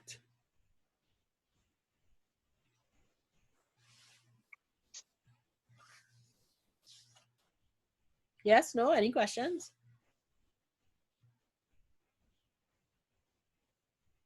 Dr. Kila, Yeah? I'm still trying to, from the organizational strategy 1, 2, and 3, and the outline. I'm listening and I'm trying to understand. To me, and of course I could be very well wrong, you know, the comparing the two, because you when you started you said, you know, they are different. So to me, the outline for any of the essays, any of the arguments or whatever, seem to be like, or sorry, I should say the other way around. The organizational strategies seem to be like an extension of the outline. Is that incorrect? No. The organizational strategy is the large scale plan of attack. This is really the macro picture of what your argument will look like, right? So before I actually draft out my essay, before I draft out my outline, I know what I want to do for this argument is present each criterion and then do my criteria match process that way. So I want to do criterion match or don't match together. So when I write my outline, I know that my topic sentence has to indicate that I'm presenting a specific criterion and I'm going to match it in that paragraph. And I will develop the paragraph showing how this either matches or does not match the criterion. Or I might say, I want my argument to present all the criteria first, and then I want to show whether or not my topic matches that criteria. So I know in writing my outline that paragraph 1 would simply list off and explain the different criteria. I'm not putting anything in paragraph 1 about whether or not my topic matches the criteria yet. I just want to, this is how I define this category. These are the things you need to have to be in this category. And then paragraph 2 and 3 would be me showing how my topic fits into that category.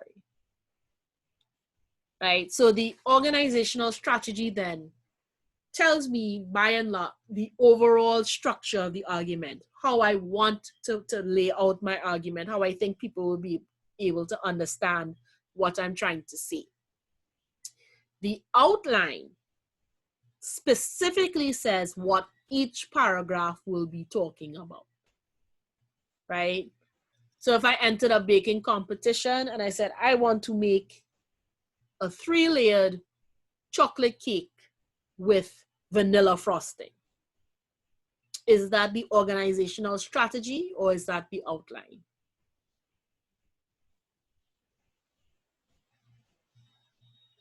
That's the strategy. Yes, that's the strategy. So that's the big picture. I have not told anyone how I'm going to make a 3-layered chocolate cake, how I'm going to make vanilla frosting, how am I going to put it together, right? When I actually sit down and write, okay, step 1, make my batter, bake the cake, cut it in 3, make a filling, make the mix the frosting, assemble as soon as the cake cools, decorate. Those actual steps outlining exactly what is going to happen, that's the outline. So the organizational strategy is, how am I approaching this argument? The outline is, how am I structuring my actual essay? Step 1, step 2, step 3, or paragraph 1, paragraph 2, paragraph 3, right? So the major difference is that one gives you, is your first step in organizing your essay. It's the first step in organizing what the argument is going to look like. And then when I write my outline, I am actually fleshing out the argument paragraph by paragraph. I'm showing how, this is how I intend to flesh out this argument paragraph by paragraph. So the examples we looked at just now, there was a difference between saying, okay, I'm going to put criteria match, criteria match. So in the second example for, either one, because I did criteria match for both of them. So in the first example, Coke Zero is not a health drink. I did criteria for a health drink, why Coke Zero is not a good health drink. Criteria for health drink, why Coke Zero is not a good health drink. Criteria for health drink.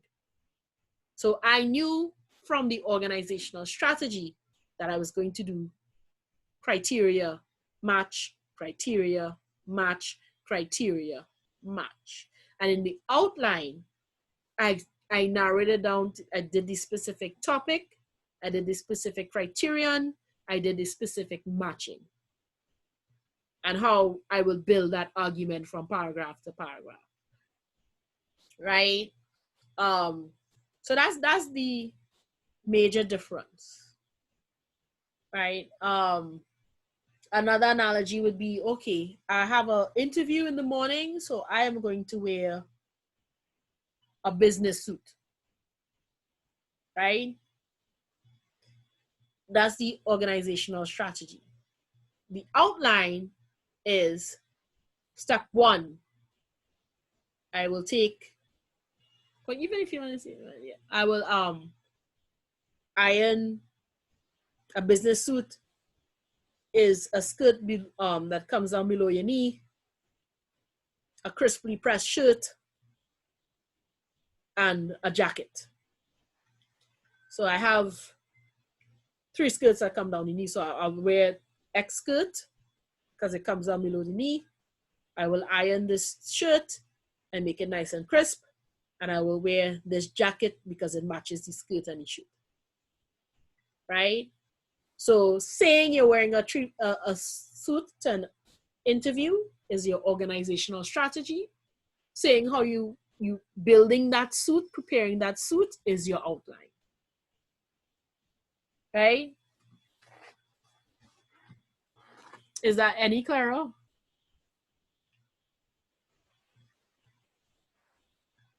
I don't know, I just guess it's like, practice making perfect, Dr. Francis, if I can, you see the way you presented just now with the outline filled in with the different criterions and stuff like that. I think that helps a lot. I don't know if she has it directly in front of her, if it makes a difference. She could look at it and just do the fillings. I think it makes a whole lot of difference. Right. And as I said before, in Canvas, there is the essay outline document. It's a Word document. You can download that Word document and use it as a template, right? That outline that's the template for an outline, regardless of the kind of argument you're using. So another way to look at it, your organizational strategy is tied to the type of argument you're making. An outline is an outline is an outline. The outline will always plot what is in body paragraph 1, what is in body paragraph 2, what is in body paragraph 3, regardless of the argument you're making. Your organizational strategy, however, depends on the type of argument you're making, right? So if I'm making a cause and effect argument, it will have a different organizational strategy than a resemblance argument or a definitional argument, right? However, when I'm plotting out the essay outline, it will have the same format, regardless of whether it's persuasive, whether it's expository, whatever it is, it will have the same format for the outline. Topic sentence, subpoint A, supporting evidence for subpoint A, subpoint B, supporting evidence for subpoint B, subpoint C, supporting evidence for subpoint C, right? That's regardless of the strategy you're using. So your organizational strategy depends on the type of argument you're making. The essay outline can be for any kind of argument, any kind of paper that you're writing, right? So, to use my analogy again. So, tomorrow you have, instead of an interview, you have a beach line. You will not be using a suit for a beach line, right? I would need a different organizational strategy. So if we think of an interview as a type of argument or a beach line as a type of argument, one strategy that will work for an interview would not work for the beach line, right? So I would not wear a suit to a beach line for so many reasons, right? But if you ask me to outline the steps for getting ready for a beach line or an interview, outlining those steps would take the same structure, right? The content might be different, but the structure will be the same.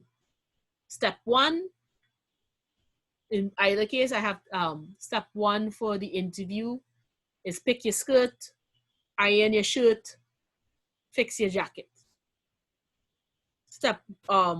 Those are the steps for the interview. That's the organizational structure. For a beach line, pack your beach bag, find your bathing suit, find your towel, right? So that's a different organizational strategy. But when I plot out what happens in 1, what happens in 2, what happens in 3, I'm using the same template. So the organizational strategy is that overarching shape of your argument. The essay outline is how you're going to put that argument on paper.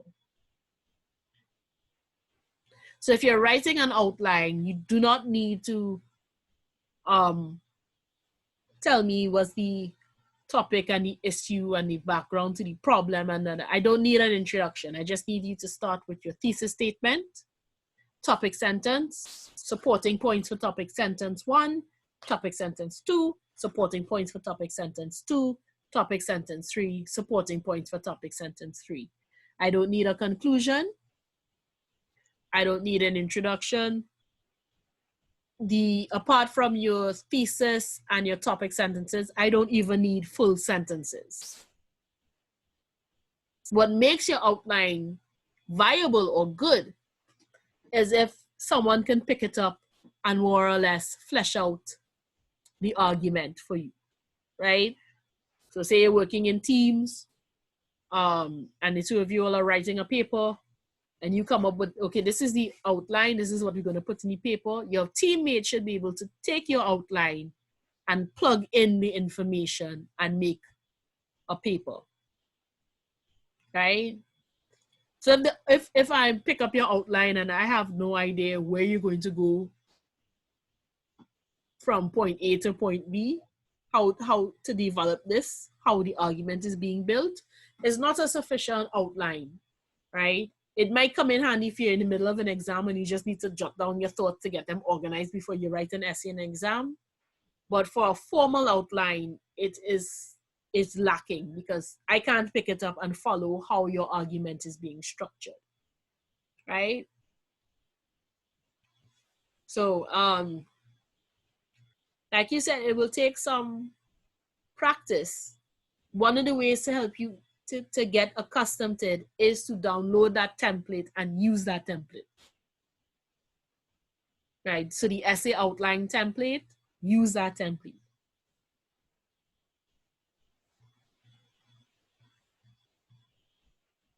Any other questions? Does that help?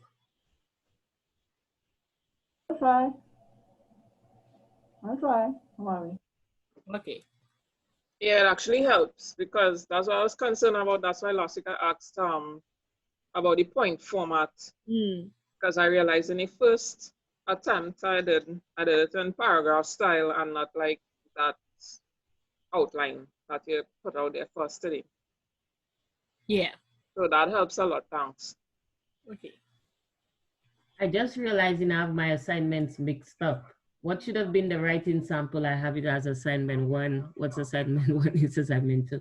So can I go back in and upload them accordingly? Yeah, it should be open. All right. So you can fix that, right? So yes, from assignment 1 through 5, I don't need an essay. I'm not expecting you to write 5 paragraph essays because in all honesty, I don't want to read 5 different 5 paragraph essays. I don't think it would the practice, I think that will be practicing blind. The point is to be able to get to organize your thoughts before you ever write. It makes writing 20 times easier when you have an outline to follow. Because you're not pausing to go, oh shucks, what should I say next? You're not, even if you lose steam, even if you have to put it down and do something else and come back to it, you know where to pick up because you have that map you can follow, right? And by the time you get to writing your thesis, which is a minimum of 75 pages, being able to outline becomes so useful. You can outline your entire, like I keep saying, the 5 paragraph essay outline format can be extended indefinitely, right? The longer the project, so the paragraphs become pages or chapters or sections or chapters, and it can expand and you can keep detailing down. I had to write an outline for my dissertation, which my dissertation was 186 pages. So I had to write an overall outline for a dissertation and chapter outlines and so on and so on. And it helped in organizing what should go where, right?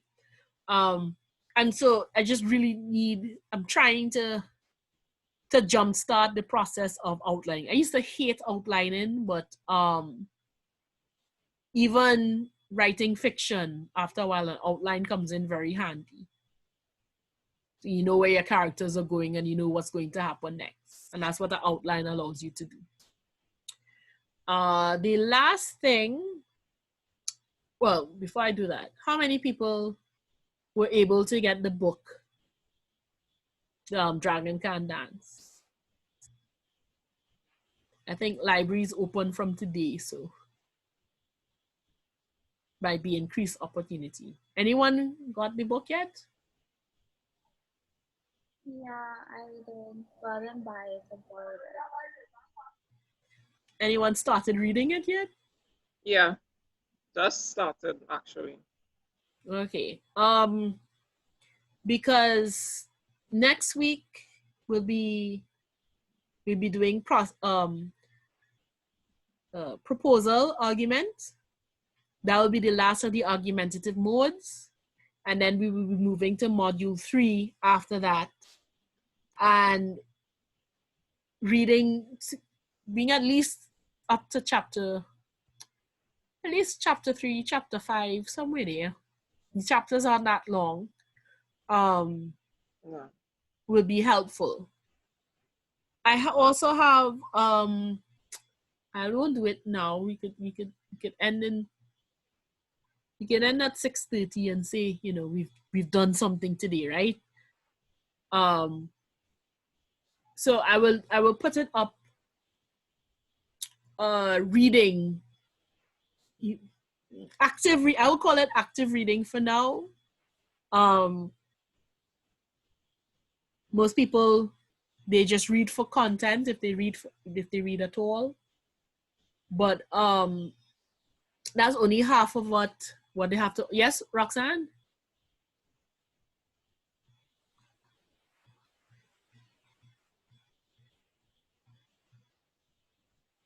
Yeah, had your hand up? Yeah. Sorry, that was actually for the book. Sorry. Oh, okay. That just shows you how slow I am. I only now see the hand. So I'll encourage you as you're picking up the book and you're starting to read, don't just read for the story or the plot. Read for the organization, the structure, the theorization that goes on. Very interesting concept, I suppose. I won't say it's 100% fact, but concept. A lot of our artists offer theories in their cultural production, not just a story, but a theorization of life, point of view, worldview, and so on, embedded in the story. And if you started reading Dragon Can't Dance Yet, you start to see that he is theorizing about carnival and what carnival is and what carnival means. It's just part of the reason I think people absolutely have to muster bound to read this book at some point, because the amount of information on carnival, not just historical facts, but carnival as a cultural event and cultural significance, right? So I think I'll make it a video on active reading,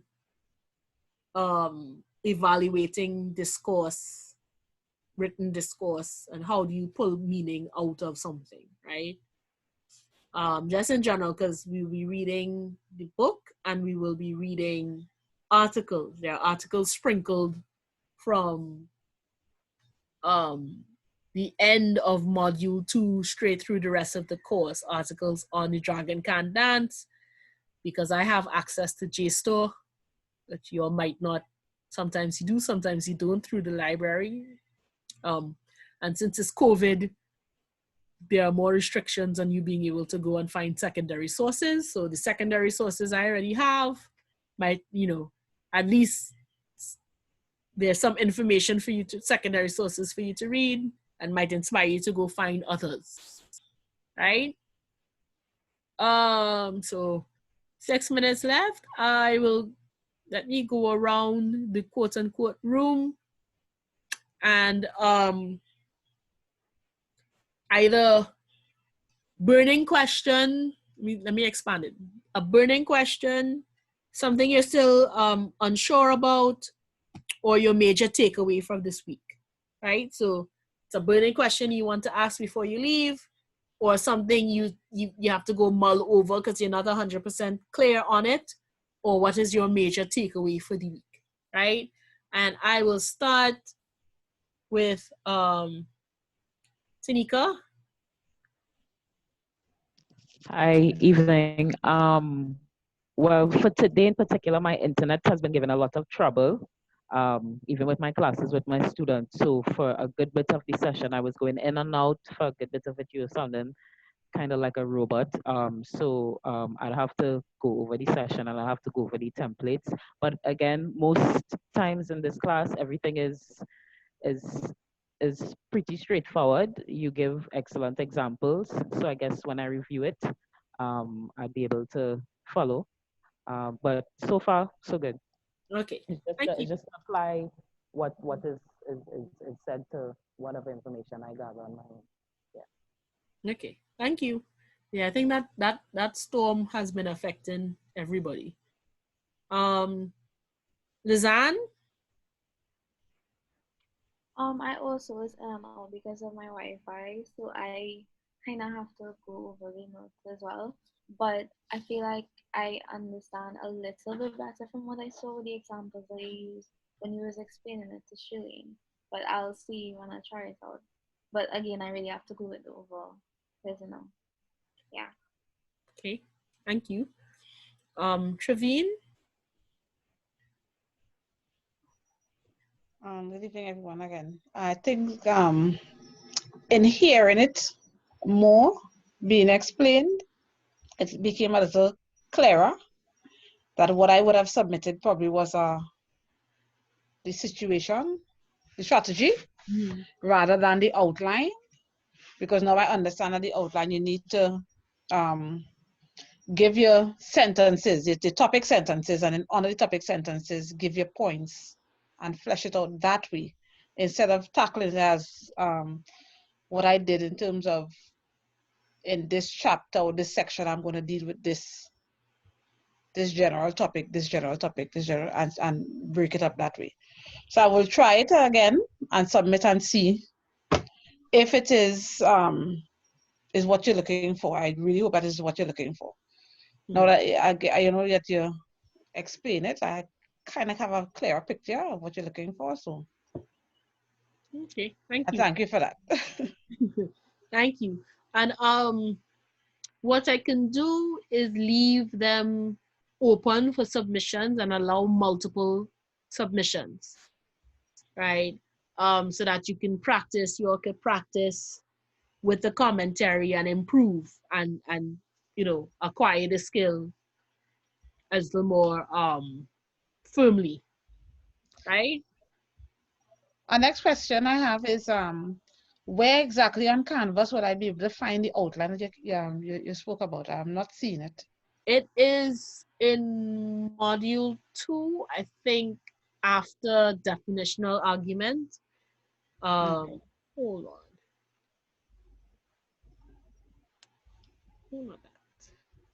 Not that. No, not that. Where am I?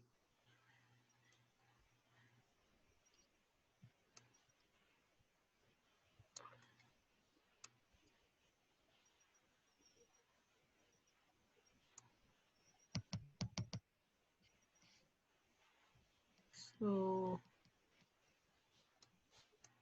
right. So, in module 2, right after definitional argument, the reading for the definitional argument, you see the essay outline. So this is actually a Word document. So when you click on it, it will ask you if you want to download it. So you could download it and then, enable editing. So whenever you have to write your outline, you could just write in your information and save as. I'm not in the modules. Anybody seen the modules? All right, thank you. Yeah. Right. So the third page, who was it? I think I was yeah, Rachel, right? You weren't seeing it. So in the welcome, the second page in the welcome course mod. Oh, look, I have it twice. Why do I have it twice? Anyway. Right? The second page. And when you click on the button, it will take you to the week itself. And it is I think the fourth item in the module. So if you're actually going through the modules again,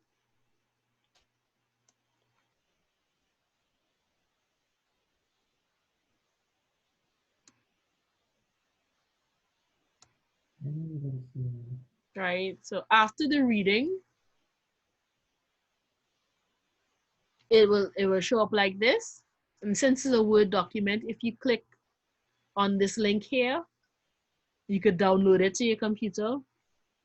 And so you can type in, right? So where it says thesis statement, I could type in my thesis statement there, my claim and my entheme, then my topic sentence, and I could use this format and just fill in the information I need, right?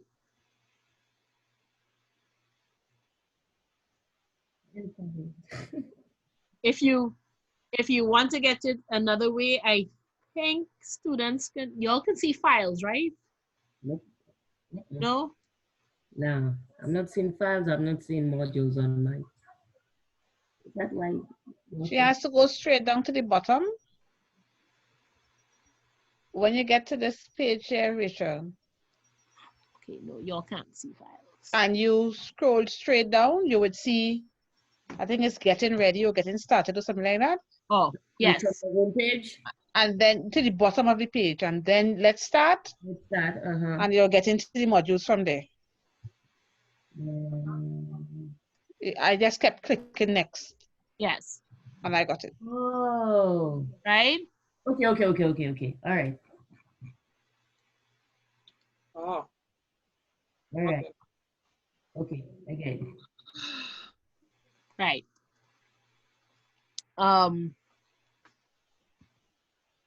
So again, it is there. I realize you can't see files. Which is a good and a bad thing. It's a good thing because as your instructor, I curate how you access the files. So that so hopefully you won't just go reading things before it's time to discuss and get confused.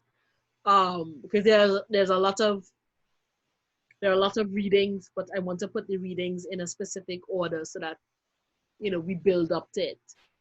Right? Thank you, Trevine. Jesse.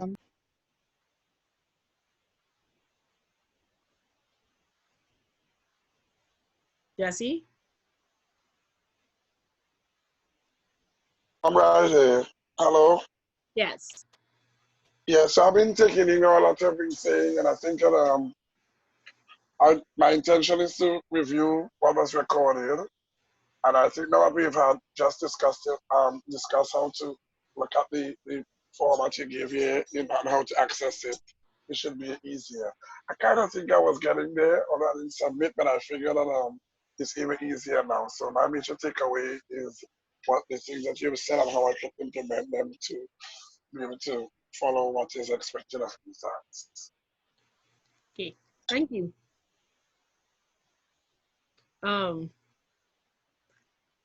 That's probably why I need full names. Because I'm going to call you K-Tam because I can't remember what the K stands for. Dr. Francis? Yes. Haba. Right. And it's so easy, I should not forget, right? But don't worry, I'll fix it for next class. I think, and I know that I do this in a lot of my other courses too, I've been paying attention to what you've been doing in class, but in my brain, I just jumble up everything into one thing.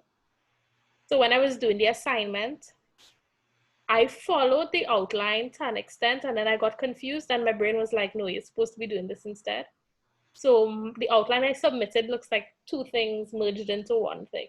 So I definitely know what I need to take out of it. And I think there are points where I tried to write complete sentences because I was thinking paragraph in my head. Instead of thinking, okay, no, idea, evidence, and that's all that's needed. So I definitely know what I need to do, but I know it's going to take practice to get it on the right track. So this class was really, really helpful with that. and everybody's questions. And as you explained it over and over again, I really got a clear picture of what needs to be done. So thank you, everybody, not just Dr. Francis, because y'all asking questions really does help too. Thank you. Yes, ask away questions. The more questions you ask, the more I rephrase and reframe the information until it's as widely accessible as possible. So thank you. Roxanne. Oh, I had my thoughts earlier on. I just reiterate that I really appreciate this class with you going over.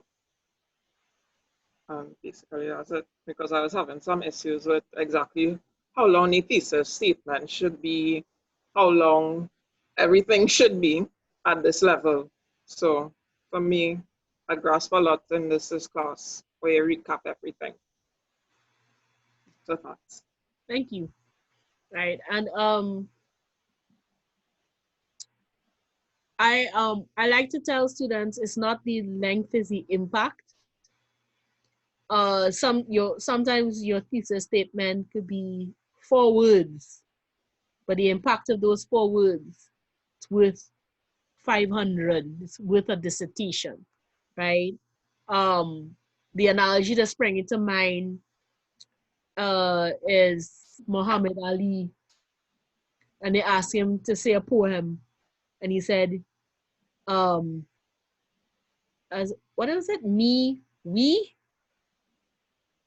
So me, we. That was his poem, but it expressed so much more than, you know, saying that I am part of the community and what hurts me hurts you, and so we are in this together. Me, we. Right? So thank you. Stacy. Share sentiments of majority of people in the class. When I say I am grateful for this recap, the visual really gonna help with the next assignments, and I just hope I turn them in on time. I try to get accustomed to doing all these different things one time, so just need to get a handle on that and I'll be good. But I really appreciate of this recap. Thanks. Marie? Similarly, I appreciate this class. I found that what you said was pretty much straightforward. And I really appreciate how you take time to give different examples and analogies, because, you know, I had it in my mind that I understood the difference between the structure and the outline. But when I try to develop my own analogy, I realized I'm coming up short, you know, and they say that, you know, the way that you really determine if you understand something is if you could explain it to somebody who doesn't even have any idea or knowledge on the topic. So that's my little challenge to myself, is to develop my own little analogy so that I'll be able to explain it to somebody else. And that's it. Thank you. Rachel? Okay, yeah, I think I share the same sentiment with everyone, where I think I understand. Well, when I leave class, I'm good. But when it comes to me sitting down now and trying to develop it myself so I could do, you know, do the assignment, I'm kind of doubting myself if I even, you know, understood what I did in class, or was I taking proper notes, or, you know. But I think this class really helped. Hopefully that the outline on Canvas will help as well. I really liked this week's type of argument, the ethical evaluation argument, because I have to deal a lot with that a lot at work. When you have judgment calls on site, whether, you know, you have persons breaking safety codes and stuff like that, using, you know, ethics as well as the code on site. You have to present your argument. Is your argument right? Did you even interpret the code right? So I think this one will help me a lot. Okay, thank you. And Shalene? like I say, I'm going to try because it's only with practice. Having to view essays and like arguments, is one thing, and then the different kinds of arguments. And I really have to understand when you pointed out the organizational strategy, and in my mind, kind of like put something there so that I can understand, okay, this is relative to the topic, what you're going to do. And then the outline. Now, the way you put it over with the one sentences, that was another thing because like somehow I came in the second class, so that I got the impression, theme, introduction inside of there, the thesis statement, the body. So we say, let's say 3 or 4 paragraphs, the conclusion. So I'm like, okay. And then the conclusion must also relate to the introduction with respect to the thesis statement. So girlfriend tell herself, well, yeah. And then I kept going now to organizational strategy, so now I will try, with your explanation today to get a better grasp of it, and the only way you can do that is read, and use the template. I didn't know about the template, so that will help me to keep things in perspective, and then, as you say, having lived the carnival, the everything from birth to now, this is like seeing it, in a different realm. You understand? Because we saw, as you say, into the cultural aspect.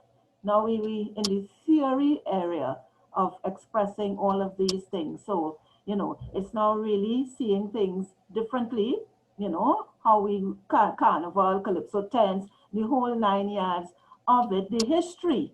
And as you say, you pointed out, you said the law of population. I would have never looked at it really like that. You can't talk about that in the 1990s because it was a whole different thing. So it's things like these, and looking to source relevant. I actually went and purchased the Rituals of Power and Rebellion and started buying the books, because even to download sometimes with the internet going the way it is, So I got 2. And Chrison gave me, another one as a compliment. I asked Dr. Utley, when is your book? What book should we use? That kind of thing, and whatever you say, to actually have it. So any hour in the night when I have a little free time, my schedule is one. I can look in, so it's very helpful, and thank you so much. Thank you. Well, thank you. You actually almost made it for the 3 hours. I will stop recording and I'll make one comment because I'm not sure if it's 100% copyright infringement or what, but thank you. Class is officially over. I'm stop recording now.